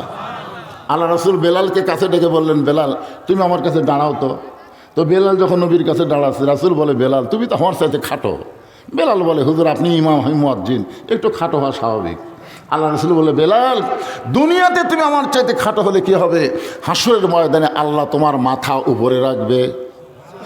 ও বেলাল, শুধু মাথা উপরে থাকবে না, আল্লাহ কুদরতি হাত দিয়ে তোমার মাথায় একটা নূরের টুপি পরাই দিবে। পৃথিবীর যত মসজিদের মুয়াজ্জিন, আল্লাহ সমস্ত মুয়াজ্জিনকে হাসরের ময়দানে এমন সম্মানে সম্মানিত করবে। তাহলে আপনি সেই মুয়াজ্জিনকে 10,000 টাকা দেন হাদিয়া, যে ভাই মরে গেলে আপনি আমার গোসল করে দেবেন। মুয়াজ্জিন যদি বলে ভাই আমারই বাঁচার গ্যারান্টি নাই, তখন আপনি বলবেন যদি আমার আগে মরেন তাহলে মাফ করে দিলাম, আপনার এই টাকার উপর আমার কোনো দাবি নেই। ভালো মুয়াজ্জিন দিয়ে গোসল করাবেন, ভালো হুজুর দিয়ে আপনার জানাজার ব্যবস্থা করবেন। জীবিত থাকা অবস্থায় এরকম ওসিয়ত করার দরকার আছে না নাই? রাসূল বললেন, ফাতেমা তোমার মা শুধু তোমার ব্যাপারে ওসিয়ত করেছে, অন্য কোনো বোনকে তুমি সঙ্গে রাখতে পারবা না। ফাতেমা বললেন, বাবা আমার মা আমার মধ্যে এমন কি দেখলো, আমার মা আমার মধ্যে এমন কি দেখলো যেটা দেখার পরে 3টা বোনকে বাদ দিয়ে শুধু আমাকেই গোসল করানোর কথা বলল, আমাকেই কাফনের পরানোর কথা বলল। রাসূল বললেন, ফাতেমা একদিন তোমার মা গভীর রাত্রে আমার এই ডান হাতখানা বারবার চুমা খায়, হাত ধরে আর বারবার চুমা খায়। আমি বললাম, খাদিজা আপনার কি ব্যারাম হলো, আমার ডান হাতখানা মুখের মধ্যে নিয়ে বারবার চুমা খান। খাদিজা বলতেছে, রাসূলুল্লাহ বর্তমানে আমার বয়স চলতে 64 বছর। তখন খাদিজার বয়স হলো 64 বছর। কত বছর? হুজুর যে কোনো সময় আমি মরে যাব, যে কোনো সময়। রাসূল বললেন, খাদিজা আমার বয়স 49 বছর। তখন নবীর বয়স কয় বছর? 49 বছর। আপনি আগে মরবেন না আমি আগে মরব, এটা কি জানেন? খাদিজা বলতেছে, না হুজুর বয়স যখন একটু বেশি হয় তখন সেই বুড়া মানুষের একটু মরার কথাই বেশি মনে হয়। আপনার বলেন তো মরার কথা লাতির বেশি মনে হয় না দাদার বেশি মনে হয়? এই সত্যি কথাটা বলতে অসুবিধা কি? মরার কথা কার বেশি মনে হয়, লাতির না দাদার? কিন্তু কে আগে মরবে এটা কেউ জানে? তারপরে দেখবেন যখন চামড়া ঢিল হবে তখন মানুষের ভিতরে একটু মরার কথা বেশি বেশি মনে হয়। খাদিজা বলে, রাসূলুল্লাহ যে কোনো সময় আমার মৃত্যু হবে, আমার জন্য কোনো সুখবর কি আপনার কাছে আছে? রাসূল বললেন, খাদিজা এই দুনিয়াতে 10 জন পুরুষকে আল্লাহ জান্নাতের সার্টিফিকেট দিয়েছে, 10 জন নারীকেও আল্লাহ জান্নাতের সার্টিফিকেট দিয়েছে। পুরুষের মধ্যে 1 নম্বর হলো আবু বকর, আর নারীদের মধ্যে 1 নম্বর হলো খাদিজাতুল কুবরা। সুবহানাল্লাহ, জোরে খান। খাদিজা বলতেছে, এই খবর আপনি আমাকে আগে দিবেন না? যে পুরুষের মধ্যে 1 নম্বর জান্নাত আবু বকর, আর 2 নম্বর নারীদের মধ্যে 1 নম্বর জান্নাতি খাদিজা, এই কথাটা আমাকে আগে কবেন না। আমি শুধু মনে করতাম পুরুষরাই শুধু জান্নাতের সার্টিফিকেট পাচ্ছে, নারীদের কোনো সার্টিফিকেট নাই। রাসূল বলেন খাদিজা, আল্লাহ 10 জন পুরুষকে জান্নাতের সার্টিফিকেট দিছে, আবার 10 জন নারীকেও দিয়ে দিচ্ছে। খাদিজা বলতেন যে হুজুর, তাহলে আমি যদি 1 নম্বর হই, 2 নম্বর কে? আল্লাহ রাসূল বললেন, আপনি চিন্তা করে দেখেন তো, নারীদের মধ্যে 2 নম্বর কে হলে ভালো হয়? খাদিজা বললেন, এ রাসূল আল্লাহ, পুরুষের মধ্যে 2 নম্বর হলো উমর, নারীদের মধ্যে 2 নম্বর আমার কলিজার টুকরা ফাতেমা হলে ভালো হয়। পুরুষের মধ্যে 2 নম্বর কে? ওমর, 3 নম্বর ওসমান, 4 নম্বর আলী, এরকম কিন্তু একটা সিরিয়াল আছে। তো নারীদের মধ্যে 1 নম্বর খাদিজাতুল কুবরা, 2 নম্বর ফাতেমা হলে ভালো হয়। আল্লাহ রাসূল বলেন, খাদিজা ফাতেমা তো জান্নাতি নয়। যেই বলছে ফাতেমা জান্নাতি নয়, খাদিজা নবীর মুখে হাত দিয়ে বলে, রাসূলুল্লাহ, ফাতেমা যদি জান্নাতি না হয় তাহলে ফাতেমাকে? রাসূল বলেন, ফাতেমা হলেন জান্নাতি নারীদের নেত্রী। যেই বলছে জান্নাতি নারীদের নেত্রী, খাদিজা বলতেছে, ইয়া রাসূলুল্লাহ, কোন আমলের কারণে ফাতেমাকে আল্লাহ খাতুনে জান্নাত ডিগ্রি দিল? আজকে আমার মায়েরা যারা পর্দার অন্তলে বসে আছেন, একটু শোনেন। ফাতেমা হচ্ছে খাতুনে জান্নাত। একদিন নবী যখন ফাতেমার কাছে গিয়ে খবর দিলেন, ফাতেমা তো সেই খুশি, আল্লাহ আমাকে জান্নাতি নারীদের নেত্রী বানাইছে। রাসূল ফাতেমার শাহাদত আঙ্গুল এভাবে ধরে বললেন, ফাতেমা, আল্লাহ তোমাকে জান্নাতি নারীদের নেত্রী বানালে কি হবে? আল্লাহ তোমার আগে একটা মেয়েকে জান্নাত দিবে। আপনারা তো 2-1 জন সুবহানাল্লাহ কছেন, এই কথা কি আপনাদের বিশ্বাস হয় যে আল্লাহ তোমাকে জান্নাতি নারীদের নেত্রী বানালে কি হবে? আল্লাহ তোমার আগে একজন মেয়েকে জান্নাত দেবে। ফাতেমা বলে, বাবা, এতদিন ধরে আমি জানতাম আমি জান্নাতি নারীদের নেত্রী, আমি সবার আগে জান্নাতে যাব, কিন্তু আমার আগে কে জান্নাতে যাবে, সেই মেয়েটার নাম কি? রাসূল বলে, ফাতেমা, ওই যে পাহাড় দেখতেছো, পাহাড়ের সামনে একটা জঙ্গল দেখা যায়, ওই জঙ্গলের সামনে ছোট্ট একটা বাড়ি, ওই বাড়িটা হলো একটা কাঠুরিয়ার বাড়ি। ওই কাঠুরিয়ার বিবি জামিলাকে আল্লাহ তোমার আগে জান্নাত দিয়া দিবে। সঙ্গে সঙ্গে ফাতেমা বলে, বাবা, সাধারণ একটা কাঠুরের বউ জামিলা আমার আগে জান্নাতে যাবে? কাঠুরের বউ জামিলা এমন কি আমল করলো যে আমল করার কারণে আমার আগে আল্লাহ জান্নাত দেবে? রাসূল বলে, ফাতেমা, কোন আমলের কারণে কাঠুরের বউ তোমার আগে জান্নাতে যাবে এটা আমি বলবো না, তুমি তদন্ত করে জানা নিও। আমার মা বোনদের জন্য ওয়াজটা রেখে দিলাম, মা, কোন আমলের কারণে সাধারণ একটা কাঠুরের বউ জামিলা ফাতেমা আগে জান্নাতে যাবে? এটা পুরুষ মানুষের জন্য না হোক, নারীদের জন্য শোনার দরকার আছে না না? এর দরকার আছে না নাই? আল্লাহ রাসূল বলে, ফাতেমা, তোমার মা সবসময় আমাকে বলেছে, ওগো আল্লাহর নবী, আপনার মাধ্যমে আল্লাহ আমাকে 4টা মেয়ে দান করেছে। ওই বড় মেয়ে জয়নাব যখন আমার পেটের মধ্যে ছিল তখন আমার প্রসব ব্যথা হয়েছে, আবার যখন রোকেয়া দুনিয়াতে জন্ম নিল আমার প্রসব ব্যথা হয়েছে, কুলসুমা যখন জন্ম নিল, জন্ম নেওয়ার সময় আমার প্রসব ব্যথা হয়েছে, কিন্তু আমার কলিজার টুকরা ফাতেমা আমার পেটের মধ্যে ছিল, পেটটা উঁচু হয়েছিল, কিন্তু ফাতেমা জন্ম নেওয়ার সময় আমার কোনো প্রসব ব্যথা হয় নাই। রাসূল বলে, খাদিজা এইটুকুই? খাদিজা বললেন, ইয়া রাসূলুল্লাহ, ওই ফাতেমা যখন জন্ম নেয় আমার প্রসব বেদনা হয় না বলে আমি তাকায় দেখি ফাতেমা জন্ম নেওয়ার সময় তার 2টা হাত দিয়ে তার ইজ্জত পর্যন্ত ঢেকে ধরে দুনিয়াতে জন্ম নিয়েছে। ওই আল্লাহর শপথ করে বলতেছি, আমি খাদিজা আজ পর্যন্ত ফাতেমার ইজ্জত পর্যন্ত দেখতে পাইনি। সুবহানাল্লাহ, জোরে কর না কেন? মা হইয়া নিজের মেয়ের কথা বলতেছে। আমি সেই দিন নিয়ত করেছি, ওই ফাতেমা যদি আমাকে গোসল করায় দেয়, ফাতেমা যদি আমাকে কাফনের কাপড় পরায় দেয়, আমার বিশ্বাস ফাতেমার হাতের পরশে আল্লাহ তাআলা আমার কবরের আযাব কমায়া দিবে।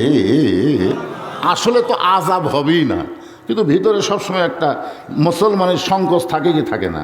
আমরা কিন্তু অনেক নামাজ রোজা হজ জাকাত সব কিছু করার পরেও বলি, আল্লাহ যদি জাহান্নাম দেয়, যদি দেয়, এরকম চিন্তা আছে না নাই?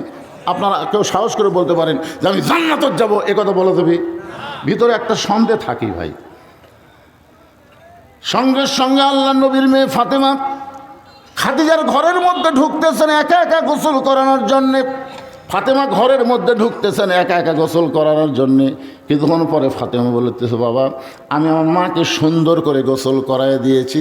রাসূল বলে, ফাতেমা 1 নম্বর ওসিয়ত তুমি পুরা করেছো, এবার 2 নম্বর ওসিয়ত হলো তোমার মাকে কাফনের কাপড় পরাতে হবে। ফাতেমা বললেন, বাবা তাহলে কাফনের কাপড় আমাকে দেন, আমি একা একাই আমার মাকে কাফনের কাপড় পরাতে চাই। আল্লাহ নবী চলে গেলেন ওই জুব্বার কাছে। ওই জুব্বাটা বের করে ফাতেমার হাতের কাছে যখন নিয়ে আইছেন, ফাতেমা বলতেছেন, বাবা মক্কার দোকানে কি নতুন কোনো কাপড় নাই? আমার মাকে নতুন কোনো কাপড় না দিয়া এই পুরাতন জুব্বা কেন দিচ্ছেন বাবা? আমি সব সময় মায়ের কাছে থেকেছি, মায়ের জীবনের বহু গল্প মা আমারে শোনাইছে। সুবহানাল্লাহ কোন। ফাতেমা বলতেছে, বাবা মক্কার দোকানে কি নতুন কোনো কাপড় নাই? নতুন কাপড় না দিয়ে আমার মাকে পুরাতন কাপড় কেন দিচ্ছেন? একটা সাধারণ সেনা জুব্বা। আমি সব সময় মায়ের কাছে থেকেছি, মায়ের জীবনের বহু গল্প মা আমাকে বলেছে। একদিন খাদিজা ফাতেমাকে বলতেছে, ফাতেমা তোমার বাবার সঙ্গে যে আমার বিয়ে হয়েছিল এই খবর তুমি জানো? ফাতেমা বলতেছে, মা আপনার যখন বিয়ে হয়েছিল তখন আমি কত বড়। খাদিজা বলতেছে, তোমার তো জন্মই হয়নি, তো তাহলে আমার জন্মই যদি না হয় তাহলে আপনার বিয়ার খবর কেমনে জানবো? ফাতেমা বুঝবার পারছে মায়ের বিয়ার খবরের মধ্যে কঠিন কিছু গুরুত্ব আছে। ধরে কোন ঠিক কিনা? দৌড়ে গিয়ে মার হাত ধরে বলে, মা আপনার বিয়ার খবর আমি শুনতে চাই। খাদিজা বললেন, তাহলে শোনো, তোমার বাবার সঙ্গে যখন আমার বিয়ে হয়েছিল তখন তোমার বাবা আমার অধীনে রাখালের চাকরি করত।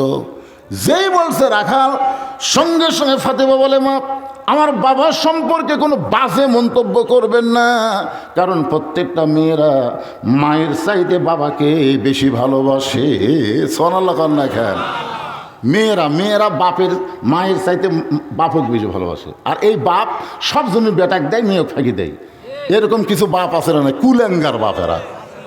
আমার এলাকার এক হজ করবো যাচ্ছে, যাওয়ার সময় ছেলে দিয়েছে 18 বিঘা, মেয়েকে দিয়েছে 1 বিঘা, বউক দিয়েছে 20 বিঘার মধ্যে বউক 1 বিঘা, মেয়েকে 1 বিঘা দিয়েছে। আমার দোয়া করবার নিয়ে গেছে, হুজুর দোয়া করবেন আল্লাহ যেন আমরা হজ কবুল করে। যেই আমি দোয়ার জন্য হাত তুলবার চেয়েছি, সাইড থেকে একজন বলতে যে, হুজুর গত বৃহস্পতিবার রেস্ট অফিসে গেছিলো, শোনেন তো খবর কি? দোয়া করার আগে একটা খবরটা শোনেন। আমি হাজি সাহেবকে বললাম, কি খবর ভাই? বলে, হুজুর কোনো ঝামেলা রাখেনি হুজুর, যদি ফেরত না আসি, হজ করবার যাই যদি ফেরত না আসি, এহরামের কাপড় নিয়ে যাচ্ছি, কাপড়ের কাপড়। তো কী খবর? বলে, খবর হলো কাউকে ঠকানি হুজুর, ছেলেকে 18 বিঘা দিছি, মেয়েকে 1 বিঘা দিছি, আর বউকে 1 বিঘা দিছি। আপনারা বলেন তো, ফারাইজ সূত্রে ছেলে যা পাবে মেয়ে তার কি পাবে? অর্ধেক পাবে। কারণ ছেলের যদি 18 বিঘা দেয়, মেয়েকে 9 বিঘা দেওয়া লাগবে, কিন্তু দিছে কয় বিঘা? তারপরও মেয়ে কাঁদতেছে আর বলতেছে, আল্লাহ আমার বাবাকে তুমি ফিরে এনো, আমার বাবার হজ তুমি কবুল করো। মেয়েরা বাবাকে এত ভালোবাসে, যার কারণে ফাতেমা মায়ের মুখ ধরে বলতেছে, মা খবরদার আমার বাবা রাখাল এই কথা বলতে পারবে না। খাদিজা বলতেছে, তখন আমার বিয়ার কথা তুমি কেমনে শুনবা? শোনো মা, আগে আমি কি বলি শোনো। ফাতেমা বলতেছে, মা তাহলে আমি ধৈর্য নিয়েই শুনতে চাই। খাদিজা বলতেছে, তোমার বাবা যখন আমার বাড়িতে রাখালি করত, আমি ছিলাম বেলকনিতে বসে, এমন সময় দেখি রাখালের সর্দার সহ সব রাখাল ঘরের মধ্যে আরাম করতেছে। আমি খাদিজা চমকে গেলাম। আমার হাজার হাজার উটদুম্বা মাঠে ময়দানে হাজার হাজার উটদুম্বা চড়ানো বাদ দিয়ে রাখালগুলো দুপুরবেলা ঘরের মধ্যে আরাম করে। আমি রাখালের সর্দারকে তলব করলাম। রাখালের সর্দার আমার সামনে দাঁড়িয়ে বললেন, মালকিন এই দুপুরবেলা আমাকে ডাকার কারণ কি? বলে, ডাকার কারণ হলো হাজার হাজার উটদুম্বা চড়ানো বাদ দিয়ে তোমরা দুপুরবেলা ঘরের মধ্যে আরাম করতেছ, তোমাদের কি কোনো ভয় নাই? রাখালের সর্দার বলে, মালকিন ভাগ্য গুণে আমরা এমন একটা রাখাল পাইছি যে রাখাল চাকরিতে জয়েন করার পর আপনার উট দুম্বাগুলো সব ভদ্র হয়ে গেছে। লিল্লাহে তাকবীর। রাখালের সর্দার বলতেছে, ওই রাখালটা যখন উট দুম্বাকে বলে খাও, সঙ্গে সঙ্গে উট দুম্বা খাওয়া শুরু করে দেয়। ওই রাখাল যদি বলে খাওয়া বন্ধ করো, উট দুম্বা খাওয়া বন্ধ করে দেয়। রাখাল যদি বলে চলো যাই, উটের লাইনে উট, দুম্বার লাইনে দুম্বা, রাস্তা নাই। খাদিজা বলতেছে, রাখালের সর্দার, একটা রাখালের কথাই জন্তু জানোয়ার কোনোদিন উঠতে বসতে পারে না, চলতে ফিরতে পারে না, এমন গাঁজাখড়ি গল্প তুমি কেমনে শোনাও? একটা মানুষ রাখালের বাধ্য কোনোদিন জন্তু জানোয়ার হতে পারে না। রাখালের সর্দার বলে, মালকিন যদি আপনার বিশ্বাস না হয় তাহলে আপনি তদন্ত করে দেখ দেখতে পারেন। খাদিজা বলে, ফাতেমা, ওই রাখালের সর্দারের কথা মতো আমি তদন্ত করতে গেলাম। তদন্ত করতে গিয়ে দেখি সূর্যের তাপে পাহাড় পোড়া গন্ধ আসতেছে, সূর্যের তাপে বালু পোড়া গন্ধ আসতেছে, কিন্তু তোমার বাবা 25 বছরের রাখাল যেখানে দাঁড়িয়ে আছে, একখণ্ড মেঘ তোমার বাবার মাথার উপরে ছাতি হয়ে আছে। তোমার বাবা যেই দিকে যায় মেঘটাও সেই দিকে যায়। তোমার বাবা যখন বসে ওই উপরের মেঘটা নিচের দিকে চলে আসে। আমি খাদিজা আশ্চর্য হয়ে গেলাম। একটা রাখালের মাথার উপর মেঘ ছায়া দেয়, ছাতার মতন মেঘটা ওঠা নামা করে। আমি তোমার বাবাকে দেখার জন্য আরও নিকটে গেলাম। একটু নিকটে গিয়ে দেখি তোমার বাবার চেহারা 4 সূর্য গ্রহ তারা, তারি নূরের ইশারা, নইলে যে অন্ধকারে ডুবিত এই ধরনী। সবাই মহব্বতে বলেন, নবী মোর পরশমণি, নবী মোর সোনার খনি, নবী নাম ভাবে যেজন সেই তো দোজাহানের ধনী। মানুষ কোনোদিন এত সুন্দর হয়? ও ফাতেমা, তোমার বাবার চেহারা দেখে 40 বছরের আমি বিধবা, আমার ভিতরে যেন আবার বিয়ার ফুল ফুটেছে। এক দৌড়ে এসে খাদিজা দরজা বন্ধ করে দেয়। খাদিজার দাসী এসে বলতেছে, মালকিন, আপনি রাখালকে তদন্ত করতে গেলেন, রিপোর্ট কি? খাদিজা বলতেছে, তদন্তের রিপোর্ট হলো রাখালের চাকরি ক্যান্সেল। যেই বলছে রাখালের চাকরি ক্যান্সেল, দাসী বুঝতে পারে নাই। নবীর চাচা আবু তালেবের কাছে গিয়ে বলতেছে, কেমনভাবে ভাস্তাকে লালন পালন করেছেন, আজকে খাদিজা রাখালের চাকরি ক্যান্সেল করে দিল। আবু তালেব কাঁদতে কাঁদতে খাদিজার কাছে এসে বললেন, মা, আমার এতিম ভাতিজা কী দোষ করেছে মা, তার রাখালের চাকরি কেন ক্যান্সেল করে দিলে? খাদিজা বলে, চাচা, রাখালের চাকরি ক্যান্সেল করার পিছনে কারণ হলো আমি আপনার এতিমকে স্বামী হিসাবে গ্রহণ করতে চাই। আমি আপনার এতিমকে স্বামী হিসাবে গ্রহণ করতে চাই। ফাতেমা বলতেছেন, বাবা, মক্কার সবচাইতে ধনবতী রমণী আমার মা, আপনি রাখালকে স্বামী হিসাবে গ্রহণ করলো, আজকে সেই মা আমার দুনিয়া থেকে বিদায় নিল। মক্কার দোকানে কি নতুন কোনো কাপড় নেই? নতুন কাপড় না দিয়া এই পুরাতন জুব্বা কেন আমার মাকে দিচ্ছেন? রাসূল বলে, ফাতেমা, এই জুব্বা আমি তোমার মাকে দিচ্ছি না মা, এই জুব্বা তোমার মা আমার কাছে চাইছে। ফাতেমা বললেন, বাবা, এই জুব্বার মধ্যে এমন কি আছে যেই কারণে আমার মা আপনার কাছে চাইছে? রাসূল বলেন, ফাতেমা, এই জুব্বা সাধারণ কোনো জুব্বা নয়, এই জুব্বার সঙ্গে আল্লাহর কোরআনের সম্পর্ক রয়েছে। একটা তকবীর দেওয়া লাগবে, আপনার পারবেন? কেরে দরজা তারা দাঁড়িয়ে থাকলো রে, খালি আসে যায়, দাঁড়িয়ে থাকে, আবার যায়। একটু গলা খাকারে দেন তো, একটা তকবীর দেওয়া লাগবে। লিল্লাহে তাকবীর। আল্লাহ নবী বললেন, এই জুব্বা সাধারণ কোনো জুব্বা নয়, এই জুব্বার সঙ্গে আল্লাহর কোরআনের সম্পর্ক রয়েছে। আপনাদের কাছে আমি জানতে চাই, যার সঙ্গে কোরআনের সম্পর্ক থাকে তার দাম কম না বেশি? একই গাছের কাঠ দিয়ে 3টা জিনিস বানাচ্ছে। একই গাছের কাঠ দিয়ে কয়টা? একটা বানাচ্ছে খাট, একটা হলো সোফা, আর একটা রেহাল। রেহাল বানাবার চাইছিল না, কাঠ একটু সামান্য বাঁচছে তো।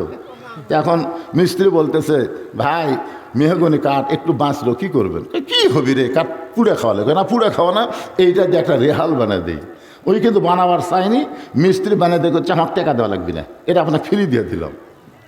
এখন আপনাদের কাছে আমার প্রশ্ন হলো, খাট, সোফা, রেহাল একই গাছের কাঠ দিয়ে হয়েছে, এই 3টার মধ্যে দাম বেশি কার? দেখছেন, বলা মাত্র কিভাবে করছেন। এখন যদি আপনাকে বলা হয়, ভাই, এই রেহালটা নিয়ে খাটটা দেও তো, না, এই যে দাম বেশি রেহালের, তো রেহালের দাম বেশি বললেন, তাহলে রেহাল নিয়ে খাট দেন তো। তখন কবি, না রে, আজকে ক্লিয়ার কথা বলেন, সোফা খাটের দাম বেশি আর রেহালের সম্মান বেশি। আপনারা বলেন তো, কোনটার গুরুত্ব বেশি, সম্মানের না দামের? আপনাদের এমপির দাম বেশি, ইমামের সম্মান বেশি। জুমার দিনে এমপি যদি আপনাদের গ্রামে যায়, আপনাদের গ্রামে জুমার দিনে এমপির ভোট চাওয়ার গেছে, ভোট চাইতে চাইতে জুমার নামাজের টাইম হয়েছে, এখন এমপির সাঙ্গপাঙ্গ সহ মসজিদের মধ্যে ঢুকছে, ঢুকে কোনো চান্সে কি বলতে পারবে, এমপি সাহেব আপনি সামনে যান? এ কথা বলতে পারবে? প্রত্যেকটা লোক বলবে, এমপি সাহেব আপনি কাতার সোজা করেন, কাতার সোজা করেন। তখন কোরআনের হাফেজ চিন্তা করবে কে রে, আজকে এমপি আসলো, তারপরে আমি সামনে গেছে, মনে মনে চিন্তা করতেছে আজকে এমপিকে আমি রুকুর মধ্যে বেশিক্ষণ থমো।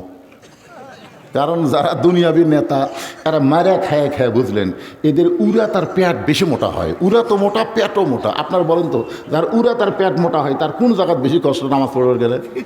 রুকুর মধ্যে কষ্ট বেশি হয়। যারকে উড়া তার পেট দুটাই মোটা তারা কিন্তু রুকু ইঙ্গা হয়ে থাকে, দেখতেন। এখন ইমাম সাহেব চিন্তা করতেছে আজকে রুকুর মধ্যে আমি সাইজ করবো, এই মনে করে আল্লাহ আকবারকে রুকুত গেছে, যায় সরব্বেল আজিম। প্রত্যেক দিনে কেউ সরব্বেল আজিম, কিন্তু আজকে টেনে পড়ছে সোহান রব্বেল আজিম। এমপি খালি পিঠ কসলাচ্ছে, ইমামকে যতই মাজা কসলায়, আমি যতক্ষণ না তুলবো মাথা তুলবার পারবি না। ধরে কোন কথা ঠিক কিনা? তাহলে বোঝা গেল সংসদের মধ্যে এমপির দাম আছে, কিন্তু আল্লাহর ঘর মসজিদের মধ্যে ইমামের সম্মান বেশি। এখানে খাটের দাম বেশি, সোফার দাম বেশি, আর রেহালের সম্মান বেশি। তাহলে আল্লাহর সঙ্গে যার সম্পর্ক হয় তার সম্মান কম না বেশি?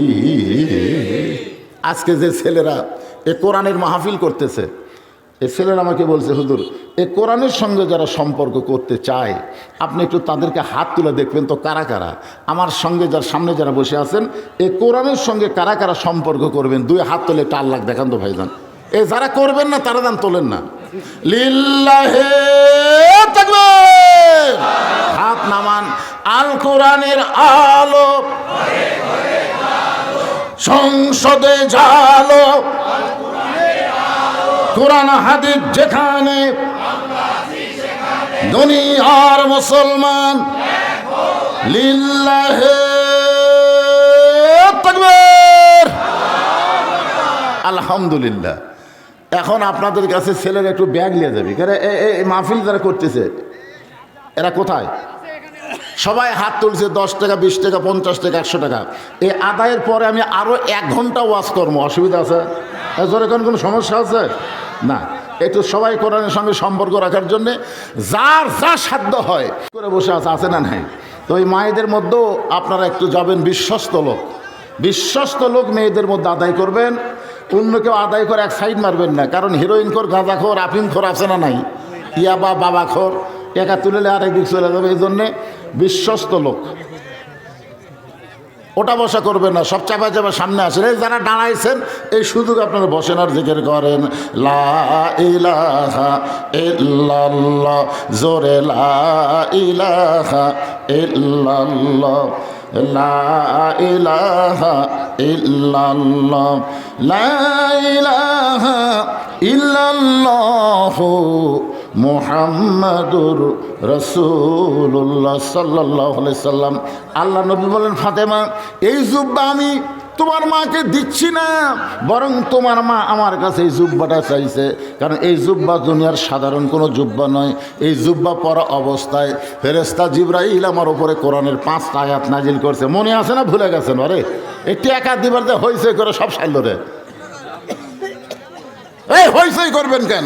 এটা কোনো হাটের বাজার, মাছের বাজার, না জান্নাতের বাগান? তো জান্নাতের বাগানে অসংখ্য ফেরেশতা আইছে আপনাদের অডিও ভিডিও করার জন্য, আল্লাহর প্রতিনিধি হয়ে। এই জন্য চুপ থাকেন। মেম্বার সাহেব দিছে, জামাই নাই। মেম্বার সাহেব কি বাবলু মেম্বার সাহেব 1000 টাকা দান করেছে। আল্লাহ তার দানকে কবুল করেন। আল্লাহ নেক নিয়ত নেক আশা পড়ার আল্লাহুম্মা আমিন, জোরে বলে আল্লাহুম্মা আমিন। আমি জীবনে কোনো গ্রামে ওয়াজ করবার যায় জামাইয়ের কাছে টাকা চাইছি আর জামাই দেয়নি, এইরকম একটা মাহফিল আমার জীবনে নেই।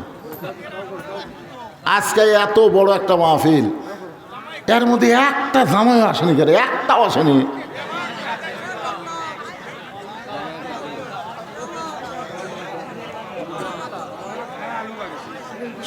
শোনেন, আমি তাও সাধারণ দোয়া করবার চাইনি।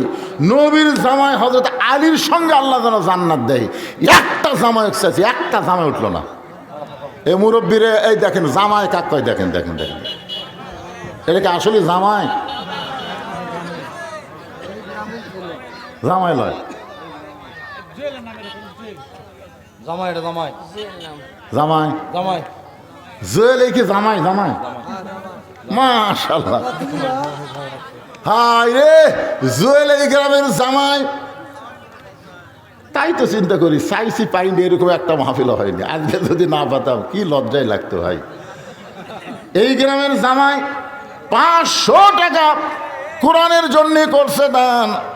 শুধু দুনিয়াতে জামাই না খেলে আদালতে আল্লাহ যেন নবীর ডবল জামাই ওসমান গনির সঙ্গে জান্নাত দেয়। ধরে কান আমিন। এখানে সভাপতি সহসভাপতি আপনারা কিছু দিছেন না দিবেন? দিছেন মাশাআল্লাহ। তাহলে আর দরকার নাই। এখন ভাঙ্গা মাঙ্গেল মাহফিল আবার চাঙ্গা করা লাগবে ভাই। জান এই যারা দাঁড়িয়ে আছেন আপনারা বসেন। এখন একটানা আলোচনা হবে। একটু জিকির করেন লা ইলাহা ইল্লাল্লাহ লা ইলাহা লা ইলাহা ইল্লাল্লাহ মুহাম্মাদুর রাসূলুল্লাহ। যতবার নবীর নাম উচ্চারণ করব, কেউ করলে আমি শুনবো, সঙ্গে সঙ্গে বলবো সাল্লাল্লাহু। আর নবীর প্রতি দরুদ পড়লেন। এখানে একদল ফেরেশতা আছে যাদেরকে বলা হয় মালায়েকাতুস সায়রা। আপনার মুখের দরুদ শেষ হওয়ার সঙ্গে সঙ্গে আপনার নামে দরুদগুলো রাসূলের রওজা মোবারকে পৌঁছায়া দিবে।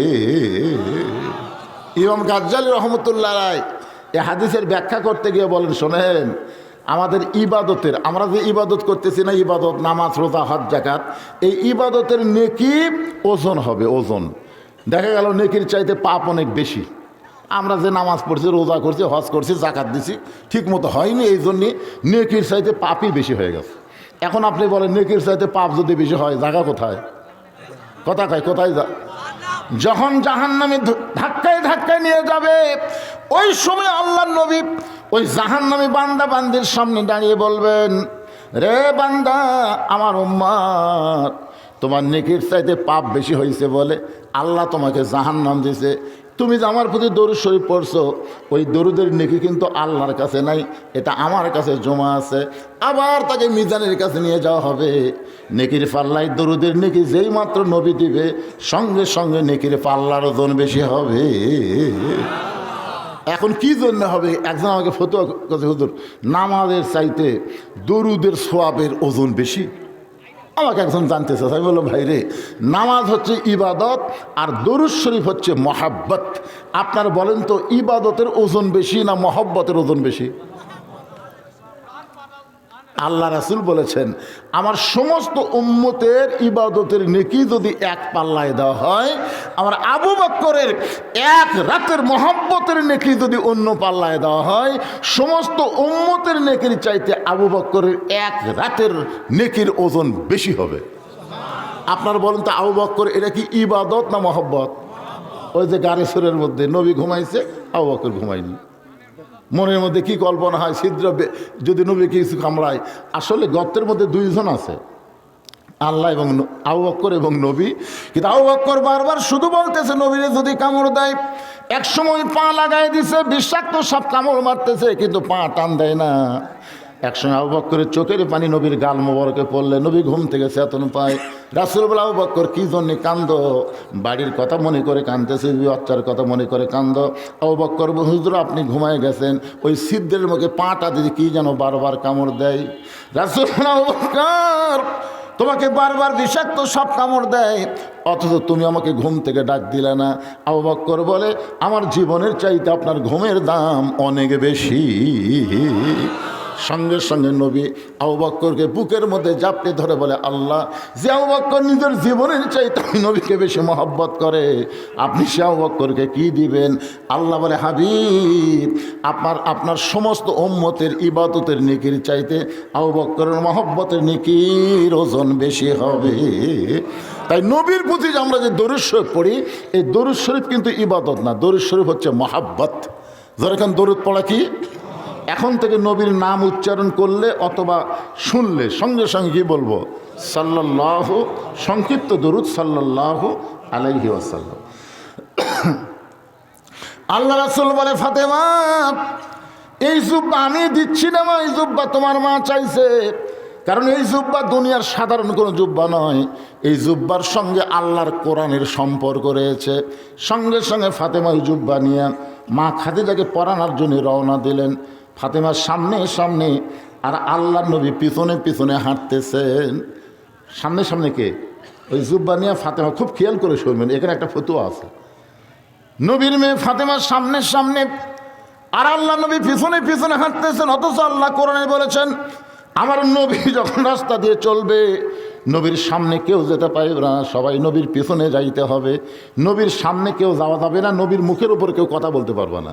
কিন্তু রাসূল পিছনে পিছনে যাচ্ছে। ফাতেমাকে সামনে দেওয়ার কারণ হলো দুনিয়ার সবাই জানে ফাতেমা হলো নবীর মেয়ে, কিন্তু আল্লাহ রাসূল নিজের চোখে দেখেছে ফাতেমা হলো নবীর মা। সুবহানাল্লাহ বলতেছেন না? রাসূল একদিন বললেন যে আল্লাহ আমাকে 3টা মেয়ে দিছে, একটা মেয়ের নাম রোকেয়া, একটা মেয়ের নাম কুলসুমা, একটা মেয়ের নাম জয়নাব। ওই সময় হাসান হোসাইন আবার নবীর কাছে বসে আছে। নবীর সাহাবীদের সামনে কয়েকবার বললেন আল্লাহ আমাকে 3টা মেয়ে দিছে, একটা হলো কুলসুমা, একটা জয়নাব, একটা রোকেয়া। 3-4 বার এই কথা যখন নবী বলতেছে, এমন সময় সাহাবীরা বলে রাসূলুল্লাহ আপনার তো আর একটা মেয়ে আছে। নবী বললেন আমার মেয়ে হলো 3টা, রোকেয়া, জয়নাব আর কুলসুমা। এমন সময় হাসান হোসেন বলতেছে আমার মা গরিব বলে না আমার মাকে মেয়ে বলতেছে না। এই কথা বলে হাসান হোসেন যখন যাবার চায় নবী 2জনকে বুকের মধ্যে জাপটে ধরে বলে তোদের মা আমার মেয়ে না, আমার কলিজার টুকরা মা ফাতেমা। যেই বলছে তোদের মা আমার মেয়ে না, আমার কলিজার টুকরা মা ফাতেমা, সমস্ত সাহাবীরা বলে ইয়া রাসূলুল্লাহ আমরা দুনিয়ার সবাই জানি ফাতেমা হলো আপনার মেয়ে, আর আপনি নিজের মা কেন বলতেছেন? রাসূল বলেন সাহাবীরা রে, যেদিন তায়েফের ময়দান থেকে রক্ত মাখা শরীর নিয়ে আমি মক্কায় আইছিলাম, সেই দিন ফাতেমা আমাকে এমন আদর করেছে, আমার গায়ের জুব্বা খুলে যত জায়গায় তায়েফবাসী পাথর মারছে, গরম পানির মধ্যে নরম কাপড় চুবড়ায় চুবড়ায় আমার গোটা দেহ পরিষ্কার করে ওই ফাতেমার আঙ্গুলের মধ্যে গরম জয়তুলের তেল নিয়ে যখন মালিশ করে দেয়, আমি কখন জানো সাধারণ একটা মানুষের মতন ফাতেমার উরাতকে বালিশ বানায় ঘুমায় গেছি। আমি ঘুমের মধ্যে স্বপ্নে দেখি আমার মা আমেন আমার শিওরের পাশে দাঁড়ায় কাঁদতেছে। এত বছর পরে মাকে পাইয়া বললাম মা আইসেন যখন আর আপনাকে যাইতে দেব না। আমি স্বপ্নকে বাস্তব করে মা বলে যখন মা আমেনার হাতটা চাইপা ধরছি, এমন সময় ফাতেমা আমার কপালে চুমা খায়। ওই ফাতেমার চোখের পানি আমার চোখের মধ্যে ঢুকে গিয়া আমি ঘুম থেকে চেতন পাই। বলে ফাতেমা তুই সবসময় এমন করে কেন কাঁদতেছিস? ফাতেমা বলতেছেন বাবা আমি কান্দি না, আপনি তোমাকে কান্দান। আপনি স্বপ্নের মধ্যে মা বলে আমার হাতটা চাইপা ধরছেন, এখনো পর্যন্ত আমার হাতটা ছাড়েন নাই। রাসূল বলে ফাতেমা স্বপ্নে যদি তোরে মা বলে হাতটা চাইপা ধরি তাহলে শুনে নে, তুই শুধু আমার মেয়ে না, তুই হলে আমার মা আমিনা। মায়ের মতো সম্মান করার কারণে আল্লাহ নবী ফাতেমাকে সামনে দিয়ে নিছে, পিছনে পিছনে হাঁটতেছে। যেই মাত্র ফাতেমা জুব্বা নিয়ে খাদিজার ঘরের মধ্যে ঢুকছে, এমন সময় আল্লাহ নবী ঘরের দরজা বন্ধ করে দিয়েছে। নবী অপেক্ষা করতেছে ফাতেমা কাফনের কাফন পরায় দরজা খুলবে। ফাতেমা যেই মাত্র দরজা খোলে নবী তাকায় দেখে ফাতেমা মুস্কি মুস্কি হাসতেছে। আল্লাহ রাসূল বলে ফাতেমা তোমার মাকে কাফনের কাপড় পরাইয়া তুমি বের হলে, তুমি এমন করে কেন হাসতেছ? ফাতেমা বলতেছে বাবা আপনি সবই জানেন। রাসূল বলেন ফাতেমা তুমি কানতে কানতে ঢুকেছো এটা আমি জানি, কারণ মেয়ে তার মাকে কাফনের কাপড় পরাবে অবশ্যই কানবে, কিন্তু হাসতে হাসতে দরজা খুললা, আমি নবী জানি না। ফাতেমা বলতেছে বাবা আমি এতদিন জানতাম, আপনি সবই জানেন। রাসূল বললেন মা ইয়ান্তিকু আনিল হাওয়া ইন হুয়া ইল্লা ওয়াহয়ুহা। আমি নবী ততক্ষণ পর্যন্ত জানি না আল্লাহ যতক্ষণ আমাকে না জানায়। তুই কানতে কানতে ঢুকলি এটা আমি জানি, কিন্তু হাসতে হাসতে দরজা খুললি এইটা তো আমি জানি না। ফাতেমা বললেন বাবা আপনি কি জানতে চান কী জন্যে হাসতে হাসতে দরজা খুললাম? রাসূল বলেন 100 বার জানতে চাই, 1000 বার জানতে চাই। ফাতেমা বললেন তাহলে আপনি হলেন শ্রোতা, এখন আমি ফাতেমা হলাম বক্তা। সুবহানাল্লাহ খান্না খান, আপনি হলেন শ্রোতা। বাবা বসেন বসেন বসেন। কী জন্যে হাসতে হাসতে দরজা খুললাম? যদি আপনি শুনতে চান তাহলে আপনি বসেন। আল্লাহ নবী যেই মাত্র বসে গেছে, ফাতেমা বলতেছেন, বাবা আপনার ওই জুব্বা নিয়ে আমার মাকে যখন কাফনের কাপড় পরাবার গেছি, কাফনের কাপড় পরানোর আগে ইয়ানজুরু বি নূরিল্লাহ, এটা দুই চোখ দিয়ে দেখলে হবে না। রাসূল বলেছেন, ইত্তাকু ফিরাসাতাল মুমিনিনা ফাইন্নাহু ইয়ানজুরু বি নূরিল্লাহ। জোরে কোন সুবহানাল্লাহ। আমাদেরকে যত ধোঁকা দিচ্ছে এই দুই চোখই, এই দুই চোখ এত ধোঁকা দিচ্ছে জানেন। এইবারে তো আলু খেলে হালু আলু হলো, আবার সব আলু সমানে লাগাচ্ছে। এক লোকরে আমি বললাম, কেরে ভাই যে হারে আলু লাগাচ্ছে একেবারে ওই যে রুকু করছে, বুঝলেন, রুকু করা বোঝেন না, নামাজের মধ্যে রুকু করে না, এরকম ওপর হ্যাঁ কোদাল মারতেছে, এক ফুটু বান্দা না পর্যন্ত ওই রুকু তুলতেছে না, কোদালও ছাড়তেছে না। অথচ মসজিদের মধ্যে গেলে যেরকম মুরগি খুদ খাই খপ খপ খপ খপ করে মারতেছে, এরকম নামাজে আসে না, নাই কথা কর না হয় রে। তো এখন এই যে লস গেল আবার আবাদ করতেছে। আমি বললাম, ভাইজান কি জন্যে? বলে, হুজুর এবার লস আছে, আগামী বছর লস হবে। কি বিশ্বাস?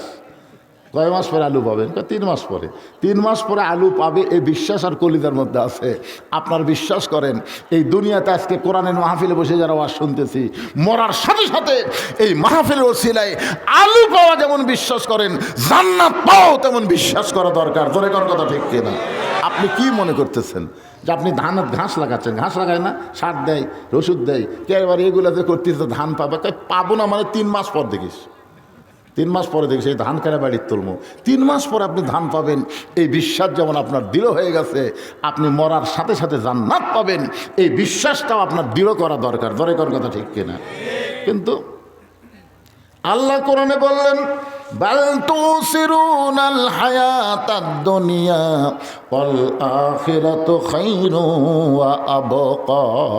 ফাতেমা বলতেছেন, বাবা আপনার ওই জুব্বা যখন আমার মাকে পরাবার চাই, এমন সময় ইয়ানজুরু বি নূরিল্লাহ, আমি 2টা চক্ষু বন্ধ করে দেখতে পাই, আমি 2টা চক্ষু বন্ধ করে দেখতে পাই। আপনারা বলেন তো, চক্ষু বন্ধ করলে দেখা যায়?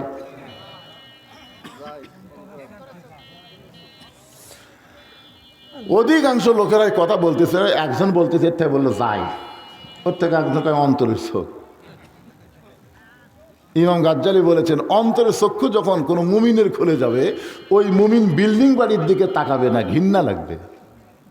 এটা কার বাড়ি রে, এত সুন্দর, এটা কে বানালো রে, এ কথা একবারও বলবে না, ঘৃণা লাগবে, ঘৃণা। ওর অন্তরের চোখ বারবার খালি অন্ধকার কবরের দিকে তাকাবে। সুবহানাল্লাহ বলে। আমার এক বন্ধু আছিল বগুড়া রহমাননগর, আমাকে দাওয়াত দেয় মাঝে মধ্যে, মোবাইল করে, দোস্ত আমি একটা বাসা তৈরি করছি, একদিন এসে একটু দোয়া করে দিও। আমি ওর কথা বারবার শুনে একবার গেলাম, যাই দেখি সোনালি রঙের বিশাল একটা গেট। ওই গেটের কাছে খাড়া হয়ে চিন্তা করি, এই গেটের টাকা দিয়ে তো একটা বিল্ডিং হবি রে। তো গেটে আমি সালাম দিলাম, কয়েকবার সালাম দিলাম, আসসালামু আলাইকুম আহলাল বাইত। ওই গেটের কাছে এক পান আলা খালি মুচকি মুচকি হাসতেছে। ভাই হাসেন কেন? বলে, হাসার কারণ হলো আপনি যে সালাম দিচ্ছেন, ওই সালাম ওর কানত যাচ্ছে। গেট যদি খুলবার চান তাহলে ও যে দেখেন ওটি একটা টিভি মারেন। আমি যে টিভি মারলাম, কলিং বেল যে বাজলো, এটা কোনো মুসলমানের সাউন্ড না। যাই হোক, আমার বন্ধু বের হয়ে বলতেছে, দোস্ত কি খবর? আমি বললাম, এই বাড়ি কার? আমি যেই বলছি এই বাড়ি কার, ওই আমার মাথার দিকে একবার তাকায়, পায়ের দিকে একবার তাকায়। আমি বলি, কিরে দোস্ত এই বাড়ি কার? তখন বলতেছে, আসলে আলেমেরা মূর্খ। আমি বললাম, মূর্খ মানে? এই কোটি কোটি টাকা দিয়ে বাসা বানাচ্ছি, তারপরে তুমি বলতেছ বাড়ি। তো এটা যদি বাড়ি হয় তাহলে বাসা গুন্ডে। দেখছেন, ওই আর বুঝাচ্ছে এটা যদি বাড়ি হয়, দোস্ত এটা তোমার কথাই যদি বাড়ি হয় তো বাসা গুন্ডে। আমি তখন বললাম, আজ থেকে 50 বছর আগে মরমী গায়ক আব্দুল আলিম একটা গান গাইছে। 50 বছর আগে গায়কের নাম হলো আব্দুল আলিম। ধরে বলেন নাম কি? এপারে তোর বসত বাড়ি, ওই পারে তোর বাসা। এই গানটা গাইলে গুনাহ হবে না, একে সত্যি গান। এপারে তোর বসত বাড়ি, ওই পারে তোর বাসা। ভবদরিয়াই পাড়ি দিতে, ভবদরিয়াই পাড়ি দিতে কেমনে করলি আশা, এপারে তোর বসত বাড়ি, ওই পারে তোর বাসা। এই দুনিয়ার বাড়িতে কিছুদিন বসত করা যাবে, চিরস্থায়ীভাবে থাকা যাবে না। মুসলমানের বাসা হলো জান্নাত। জোরে কর না সুবহানাল্লাহ। তাহলে দুনিয়ার বাড়ি হলো কি বাড়ি? এই জোরে কর কি বাড়ি? আমি বললাম ভাইজান বাড়ি বলছি বলে তোমার মন খারাপ, একটাবার চোখ বন্ধ করে দেখো তো। আমার দোস্ত বলে চোখ বন্ধ করলে কি দেখা যায়? আমি বললাম একটু চোখ বন্ধ করো। ও যখন আমার কথা মতো চোখ বন্ধ করছে, তখন আর কানে কানে আমি একটা গজল গাইতেছি। গজলটা হলো, এ দুনিয়ার বাড়ি ঘর একদিন হইয়া যাবে পর, যাইতে হবে অন্ধকার কবর। সবাই বলেন না কেন? এ দুনিয়ার বাড়ি ঘর একদিন হইয়া যাবে পর, যাইতে হবে অন্ধকার কবর। আমি দেখি আমার দোস্ত চোখ বন্ধ করে আছে, কিন্তু চোখের পাতা ভিজা ভিজা, পানি নিচের দিকে চলে আসতেছে। আমি বললাম দোস্ত এবার চক্ষু খোলো। এবার চক্ষু খুলে আমি বললাম ভাইজান এই বাসাটা কার? চোখের পানি নিয়ে বলতে দে ভাইজান, মিশে মায়াই বন্দি থাইকা, মিশে মায়াই বন্দি থাইকা করলাম কত খেলা, পশ্চিমে তাকায়া দেখো তোমার ডুইবা গেছে বেলা, এক পলকের নাই ভরসা। রে যুবকের বাইরে খালি চিল্লা চিল্লি করিস, এক পলকের নাই ভরসা, মিশে সকল আশা, কখন বুঝি দারুণ ঝড়ে ভাঙবে তোমার বাসা। আমার হীরামন পাখি, আমার প্রাণ প্রাণ পাখি, তোরে কোথায় রাখি পাখি রে, সবই মিশে আর ফাঁকি, কোন বনেরই পাখি তুমি, ইন্না লিল্লাহি ওয়া ইন্না ইলাইহি রাজিউন। কোন বনেরই পাখি তুমি, আইলারে কোন বনে, আবার কোন বনেতে যাইতে হবে, পড়ছে নাকি মনে। কোথায় ছিলেন ভাইজান? কোথায় আসলেন? আবার কোথায় যাবেন? একটু মনে করার দরকার আছে না নাই? জোরে করে আছে না নাই? তুমি যুবক হয়েছো বলো রক্তের গরমে তুমি লাফালাফি করতেছ। আগামীকাল মোটর সাইকেল নিয়ে তুমি খেতলাল যাবা, রাস্তার মোড়ে ভুটভুটির সাথে তোমার অ্যাক্সিডেন্ট হবে, তুমি 13 ভাঙ্গা হয়ে হাসপাতালে যাবা, তোমাকে রোবটের মধ্যে ব্যান্ডেজ করে রাখবে। তখন তুমি বুঝতে পারবা মিশে মায়ায় বন্দি থাইকা করলাম কত খেলা, পশ্চিমে তাকায়া দেখো তোমার ডুয়ে গেছে হায়াতের ওই বেলা। একটু মনোযোগ দিয়ে শুনবেন। মা ফাতেমা বলতেছে বাবা হাসতে হাসতে দরজা কেমনে খুললাম শুনতে যখন চান, তাহলে আপনি হলেন শ্রোতা, আমি ফাতেমা হলাম বক্তা। রাসূল বসে গেছে, ফাতেমা বলতেছে বাবা শোনেন, আমি যখন আমার মাকে আপনার জুব্বা পরাবার গেছি, এমন সময় চক্ষু বন্ধ করে আমি দেখতে পাই আমার মায়ের শরীরে আল্লাহ জান্নাতের পোশাক পরায়া দিছে। আপনার বলেন তো কাপড়ের কাপড় পরাবার যায় যদি দেখে যে তার শরীরে জান্নাতের পোশাক পরাছে, তখনকার চোখত পানি থাকবে? সঙ্গে সঙ্গে আল্লাহ নবী ফাতেমার সামনে বসা অবস্থায় মাটিতে হাত দিয়ে কান্না শুরু করে দিলেন। ফাতেমা বলতেছে বাবা আমার মায়ের শরীরে আল্লাহ জান্নাতের পোশাক পরায় দিয়েছে, এইটা শোনার পর আপনি কেন কাঁদতেছেন?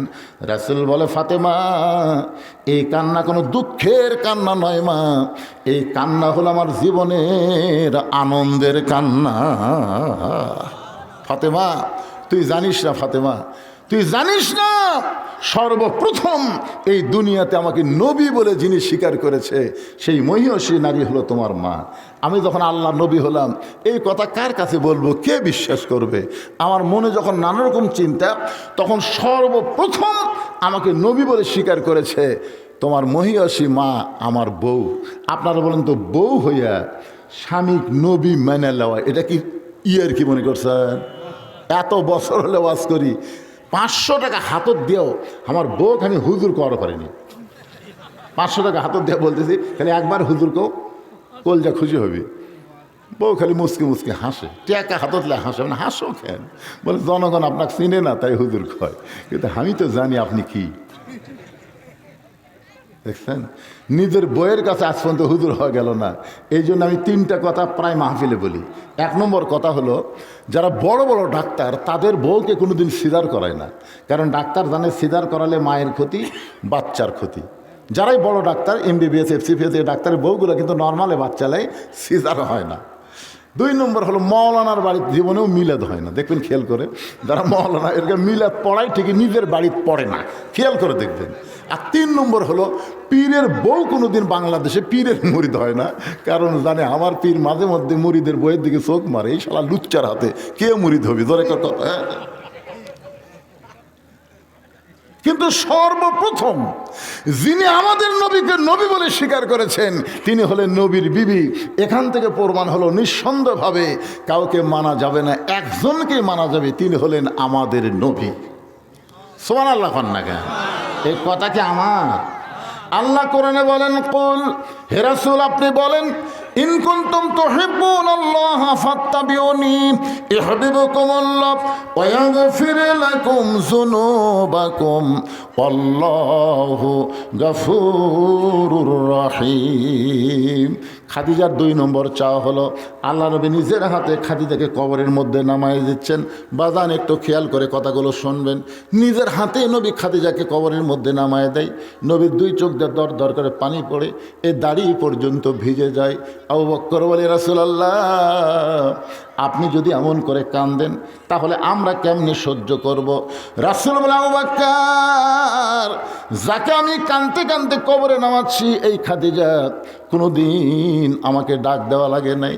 আমি যত রাত্রে কলেমার দাওয়াত দিয়ে বাড়িতে ফিরি না কেন, আসা মাত্রই দরজা খুলে দেয়। কোনো দিন দুইটা তিনটা তখন তার ঘড়ি ছিল না। যখনই নবী দরজার পাশে দাঁড়ায়, সঙ্গে সঙ্গে খাদিজা দরজা খুলে দেয়। আল্লাহ রাসূল বলে, খাদিজা আপনার চোখে কি কোনো দিন ঘুম ধরে না? আমি আসলাম আপনি কেমনে বুঝলেন? খাদিজা বলে, রাসূলুল্লাহ আপনি যখন কলেমার দাওয়াত দিবার বাড়ি থেকে বের হয়ে যান, আমি তখন নাকটা লাগায় দরজার কাছে দাঁড়িয়ে থাকি। আপনি যখন আসেন আপনার দেহের মেশকাম্বরের সুগন্ধে আমি খাদিজা দরজা খুলে দিই। রাসূল বলে, খাদিজা তাহলে কি আপনি ঘুমাবেন না? খাদিজা বলে, ওই দিন আমি একলা ঘুমাবো, ওই দিন আমি একলা ঘুমাবো যেদিন আমার মৃত্যু হবে। আর যতদিন জীবিত থাকবো আপনাকে সঙ্গে না নিয়ে আমি কোনো দিন খাদিজা ঘুমাবো না। রাসূল বলেন, আবু বকর আজকে আমার খাদিজা একা একা কবরের মধ্যে ঘুমায় গেল, আমার মন চাই রে, কিন্তু মন চাইলে কি হবে, আমি খাদিজার সঙ্গে ঘুমাবার পারতেছি না। কবরে মাটি দিয়ে সবাই যখন চলে গেছে, এমন সময় আল্লাহর নবী কবরের পাশে দাঁড়িয়ে আছে।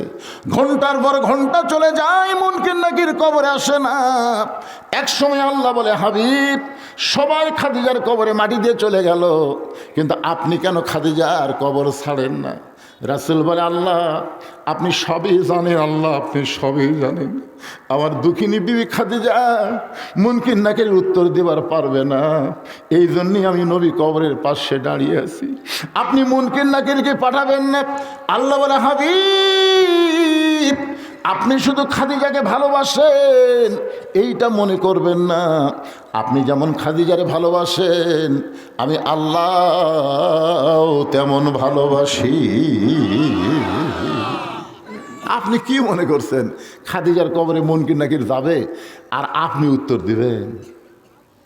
আমি আল্লাহ যে সমস্ত বান্দা বান্দিকে ভালোবাসি এদের কবরে এদের নিজের কোনো উত্তর দেওয়া লাগবে না।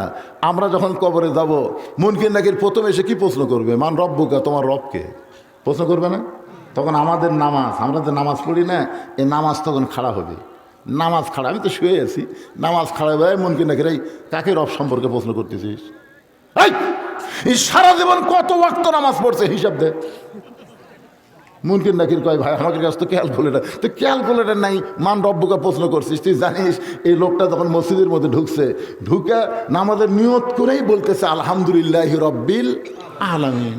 প্রথম রবের কথা কয়ে সূরা ফাতিহা শুরু করলো, তারপর রুকুত গেল সুবহান রব্বিল আযীম, সেজদার যা সুবহান রব্বিল আলা। তুই এতবার রব রব কয়ে কবরে আসার পরে আবার রব। মুনকির নাকির কয়, আল্লাহ কার কাছে প্রশ্ন করবার পাঠালা? তোমার বান্দাকে প্রশ্ন করতে আর নামাজ যে গরম হওয়া আছে, আল্লাহ বলে যে নামাজ না কবরে আইছে তার রবের উত্তর হয়ে গেছে। জোরে কোন সুবহানাল্লাহ। নামাজ নিয়ে কবর জ্বালাই ভাইজান। কি মসজিদের খবর কি?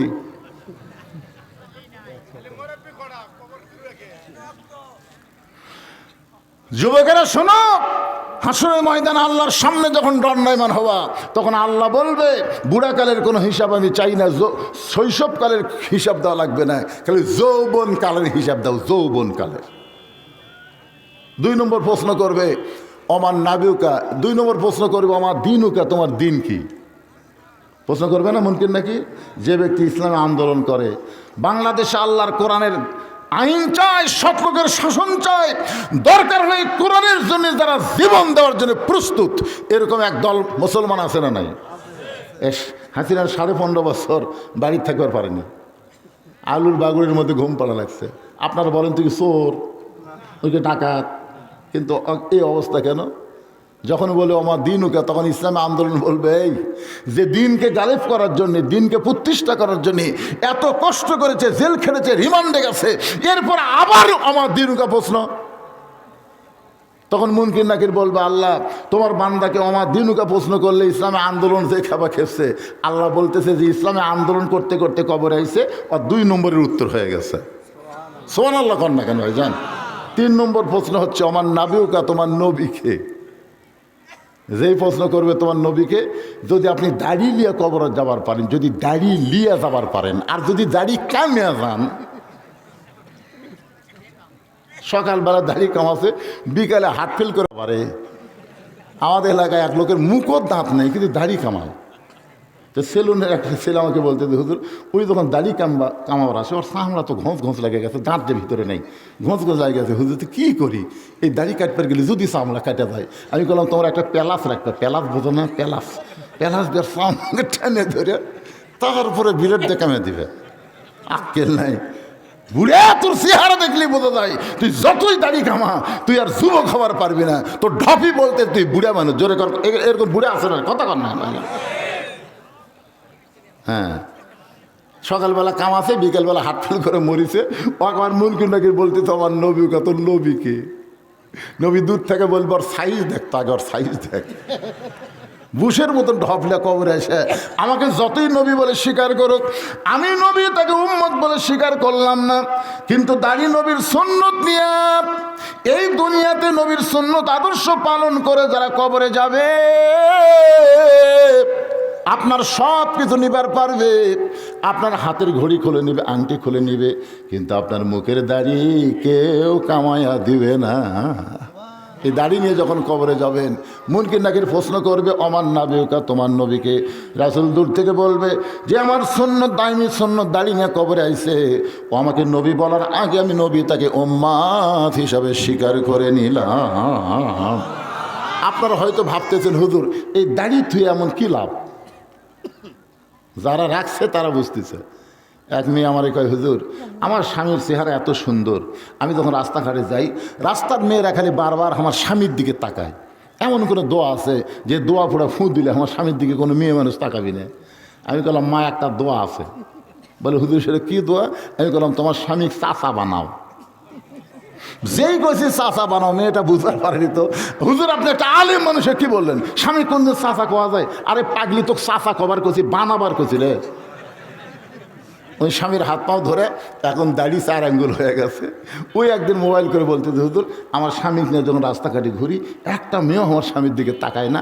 কেউ যদি ভুল করে তাকায়, আসসালামু আলাইকুম চাচা কেমন আছেন, আমার সামনে আমার স্বামীকে যখন চাচা কয়, তখন আমার ভিতরে কোনো সন্দেহ হয় না। কিন্তু এতদিন খালি ভাই ভাই করতেছিল, খালি সন্দেহ। আমার মা বোনদের জন্য বলবো, মা যদি দাড়ি মো চাচা স্বামী পান, ওই স্বামী যেমন করেই হোক দাড়ি রাখার ব্যবস্থা করেন। করার দরকার আছে না নাই? এক মেয়ে আমাকে বলতে হুজুর কীভাবে, আমার স্বামী তো সেই গোয়ারেটা কোয়াই যাবে না, একটা হেকমত করো, ও দইলা সাবিল রব্বিকা বিল হিকমা। আমি ওর হেকমত শিখা দিলাম। ওই এখন স্বামীর বাড়িতে আইছে, কেবলই চাইছে, মোসও চাইছে, দাঁড়িয়ে চাইছে। এখন বউ বলতেছে আসেন তো আপনাকে একটা জিনিস দেখাবো। স্বামী বলে কি দেখাবা? ড্রেসিং টেবিলের সামনে যা বলতেছে দেখেন আপনার সাইজ আর আমার ঢপ একই। মানে বউ স্বামী বলতেছে আপনার চেহারা আর আমার চেহারা একই দেখা যায়। কিছুক্ষণ পরে বউ বলতেছে আল্লাহ যদি আমাকে দাড়ি দিত, আল্লাহ যদি আমার মোজ দিত। এই মেয়ে মানুষের কোনোদিন দাড়ি মোজ হয়? বউ বলতেছে এই মরদ মানুষ কোনোদিন দাড়ি মোজ চাঁচা হয়? এমন দেওয়া দিছে ভাই ওই শরমে সেদিন থেকে দাড়ি রাখা শুরু করছে। মরদ মানুষ আপনার একটা চেহারা আছে না নাই, কতক্ষণ আছে না নাই? মেয়ে মানুষের মতন চেহারা থাকেন কেন? আল্লাহ রাসূল বলেন আল্লাহ আপনি খাদিজাকে ভালোবাসেন কেন? আল্লাহ বলে হাবিব কবরকে স্মরণ করে ওই যে আপনি ঘুমাইয়াছিলেন খাদিজা ঘুম না ফেলে কবরকে স্মরণ করে চোখের পানি বের করে কেঁদেছে। ওই চোখের পানিটা আমি আল্লাহর এতই ভালো লাগছে, কারণ দুনিয়ার জীবনে যারা কবরকে স্মরণ করে ইজা আসাবাতুহুম মুসিবাতুন ক্বালু, সকলে পড়েন ইন্না লিল্লাহি ওয়া ইন্না ইলাইহি রাজিউন। এই বিশ্বাস করে যারা আমল করবে আমি আল্লাহ তাআলাও তাদেরকে ভালোবাসবো। জোরে কোন সুবহানাল্লাহ। আজকের আলোচনার ভিতরে আমলযোগ্য যেগুলো কথা, বক্তা এবং শ্রোতা সবাইকে আল্লাহ আমল করার তৌফিক দান করুক। ফজরের নামাজ আমাদের জামাতের সঙ্গে আদায় করা লাগবে, রাজি আছেন? মাগরিব এশার নামাজ কারা কারা পড়েননি এটা আমি জানি না। এখানে ওয়াজ শুনতেছেন কিন্তু মাগরিব পড়েননি, এশা পড়েননি, আমি জানি না ভাই। কিন্তু এই যে ওয়াজ শোনার পরে, কবরের ওয়াজ, মৃত্যুর ওয়াজ, এগুলো শোনার পরে কারা কারা ফজরের নামাজ পড়বেন না তারা একটা হাত তোলেন তো দেখি। না, যারা যারা ফজরের নামাজ পড়বেন না এরকম যদি কোনো আল্লাহর বান্দা থাকে একটা হাত তুলে দেখেন। হুজুর আপনি যত ওয়াজ করেন আমরা ফজরের নামাজ পড়বো না, এরকম কেউ আছেন? এই চাদরওয়ালা উঠলো কে রে? তার মানে বোঝা গেল আপনারা সকলেই ফজরের নামাজ পড়বেন ইনশাআল্লাহ। আজকের মাহফিল সার্থক হয়ে যাবে, কারণ শুধু ওয়াজ শোনার জন্য না, বাস্তব জীবন আমল করতে হবে। আল্লাহ সবাইকে আমল করার তৌফিক দেখ। সকলে ইস্তেগফার ওয়া আস্তাগফিরুল্লাহ রব্বি মিন কুল্লি জামবি ওয়া তুবু ইলাইহি লা হাওলা ওয়ালা কুওয়াতা ইল্লা বিল্লাহিল আলিয়্যিল আযীম। আল্লাহুম্মা সাল্লি আলা মুহাম্মদ। আজকে সভাপতি সাহেব আপনি দোয়া করবেন। জি, বিদেশে ছেলেরা আছে, আচ্ছা, প্রবাসীদের জন্য দোয়া করবেন। অনেক অসুস্থ মানুষ থাকে আছে, তাদের জন্য দোয়া। গ্রামে হ্যাঁ আব্দুল আলিমের মা অসুস্থ, সবার জন্য দোয়া হবে ইনশাআল্লাহ, সকলের জন্য দোয়া হবে। আপনি সভাপতির দায়িত্বে আছেন, কিছু বলবেন আপনি? আল্লাহুম্মা আমিন। আল্লাহুম্মা আনতাস সালাম ওয়া মিনকাস সালাম তাবারাকতা ইয়া যাল জালালি ওয়াল ইকরাম। আয় আল্লাহ, তোমার বান্দারা কি সুন্দর করে ঘরের মতন আজকের মাহফিল আয়োজন করেছে। বাহিরের শীত মাহফিল আসতে পারতেছে না, এত সুন্দর আয়োজন যারা করলো এই গ্রাম থেকে আল্লাহ তাদের সকলকে 5 ওয়াক্ত নামাজি হিসাবে কবুল করে নাও। আজকের মাহফিলের শুরু থেকে শেষ পর্যন্ত অনেক লম্বা আওয়াজ হয়েছে, আল্লাহ যদি কোনো ভুল হয় ত্রুটি হয় আল্লাহ মাফ করে দিন। এর যা হাদিয়া মঞ্জুর করেন সোনার মদিনায় নবী পাকের রওজা মোবারকে আল্লাহ আপনি কবুল করে নেন। তামাম আম্বিয়ায়ে কেরাম, আসহাবে কেরাম, তাবেঈন কেরাম, তাবা তাবেঈন কেরাম, তামাম পৃথিবীর মাটির নিচে যত মুমিন মুমিনাত আছে আল্লাহ সকলে আরো ফরে হাদিয়া কবুল করেন। আল্লাহ আমরা যারা হাত তুলেছি আমাদের মধ্যে জনম দুঃখিনী মা যাদের কবরে গেছে, ছোট্ট একটা শব্দ হলো মা, এই নামের মধ্যে কি মধু, যাদের মা নাই তারাই বুঝতে পারে। এই দরদের মা যাদের কবরে গেছে আল্লাহ মেহেরবানি করে মায়ের কবর জান্নাতের টুকরা কবুল করো। বাবার বাড়িঘর সবই আছে, আজকে আমাদের দরদের বাবা যাদের এতিম হয়ে কবরের ঘরে চলে গেছে আল্লাহ মেহেরবানি করে বাবার কবরকে জান্নাতের টুকরা কবুল করো। আমাদের দাদা দাদি নানা আত্মীয় স্বজন শ্বশুর শাশুড়ি যাদের কবরে গেছে আল্লাহ কবরবাসীদের তুমি মাফ করে দাও। আল্লাহ আমরা যারা হাত তুলেছি আমাদের মধ্যে যারা আমরা অসুস্থ আল্লাহ সুস্থতার নিয়ামত দান করে দাও। অনেকে অসুস্থ আছে, একজনের মা অসুস্থ, দোয়া চেয়েছে, আমরা সবার জন্য দোয়া করি আল্লাহ সবাইকে সুস্থতার নিয়ামত দান করে দাও। আল্লাহ গ্রামের প্রবাসী ভাইরা বিদেশে আছে, কিন্তু মাহফিলের জন্য তারা অনেক টাকা পয়সা দিয়েছে। আমরা তাদের জন্য দোয়া করব, যেখানেই থাক আল্লাহ তুমি তাদের ভালো রেখো, আল্লাহ তাদের কামাইয়ের মধ্যে বরকত দিয়া দিও। আল্লাহ এই গ্রামের ছেলেরা আজকে কষ্ট করে মেহনত করে এত সুন্দর আয়োজন করেছে। এই সমস্ত যুবকদেরকে প্রতি বছর এরকম কোরআনের একটা মাহফিল যেন করতে পারে, এমন ইমানি শক্তি এদেরকে দান করে দাও। আজকের মাহফিলের সম্মানিত সভাপতিকে আল্লাহ তুমি কবুল করো। আজকের মাহফিলের সম্মানিত সহসভাপতিকে আল্লাহ তুমি কবুল করো। অতিথিদের কবুল করো, সুধীজনকে কবুল করো, হাজি সাহেবদের কবুল করো, মুরব্বীদের কবুল করো, যুবকদেরকে আল্লাহ তুমি কবুল করো। এমনকি ছোট ছোট বাচ্চারা পর্যন্ত হাত তোলে আমিন আমিন করতেছে, আল্লাহ তাদেরকে তুমি কবুল করো। পর্দার অন্তরালে আমার মা বোনেরা আবিদা সালিহা পর্দা নিশি কবুল করে মা ফাতেমার চরিত্র দান করে দাও। যে কোনো সময় আমাদের মৃত্যু হবে বাবা, কোনো হিংসা বিদ্বেষ মারামারি রাহাজানি আমরা কেন করব বাবা? মানুষের মনে কষ্ট দেওয়া দুনিয়া আমরা ছাড়তে চাই না, বরং একজন ভালো মানুষ এই দুনিয়া থেকে আমরা বিদায় নিবার চাই।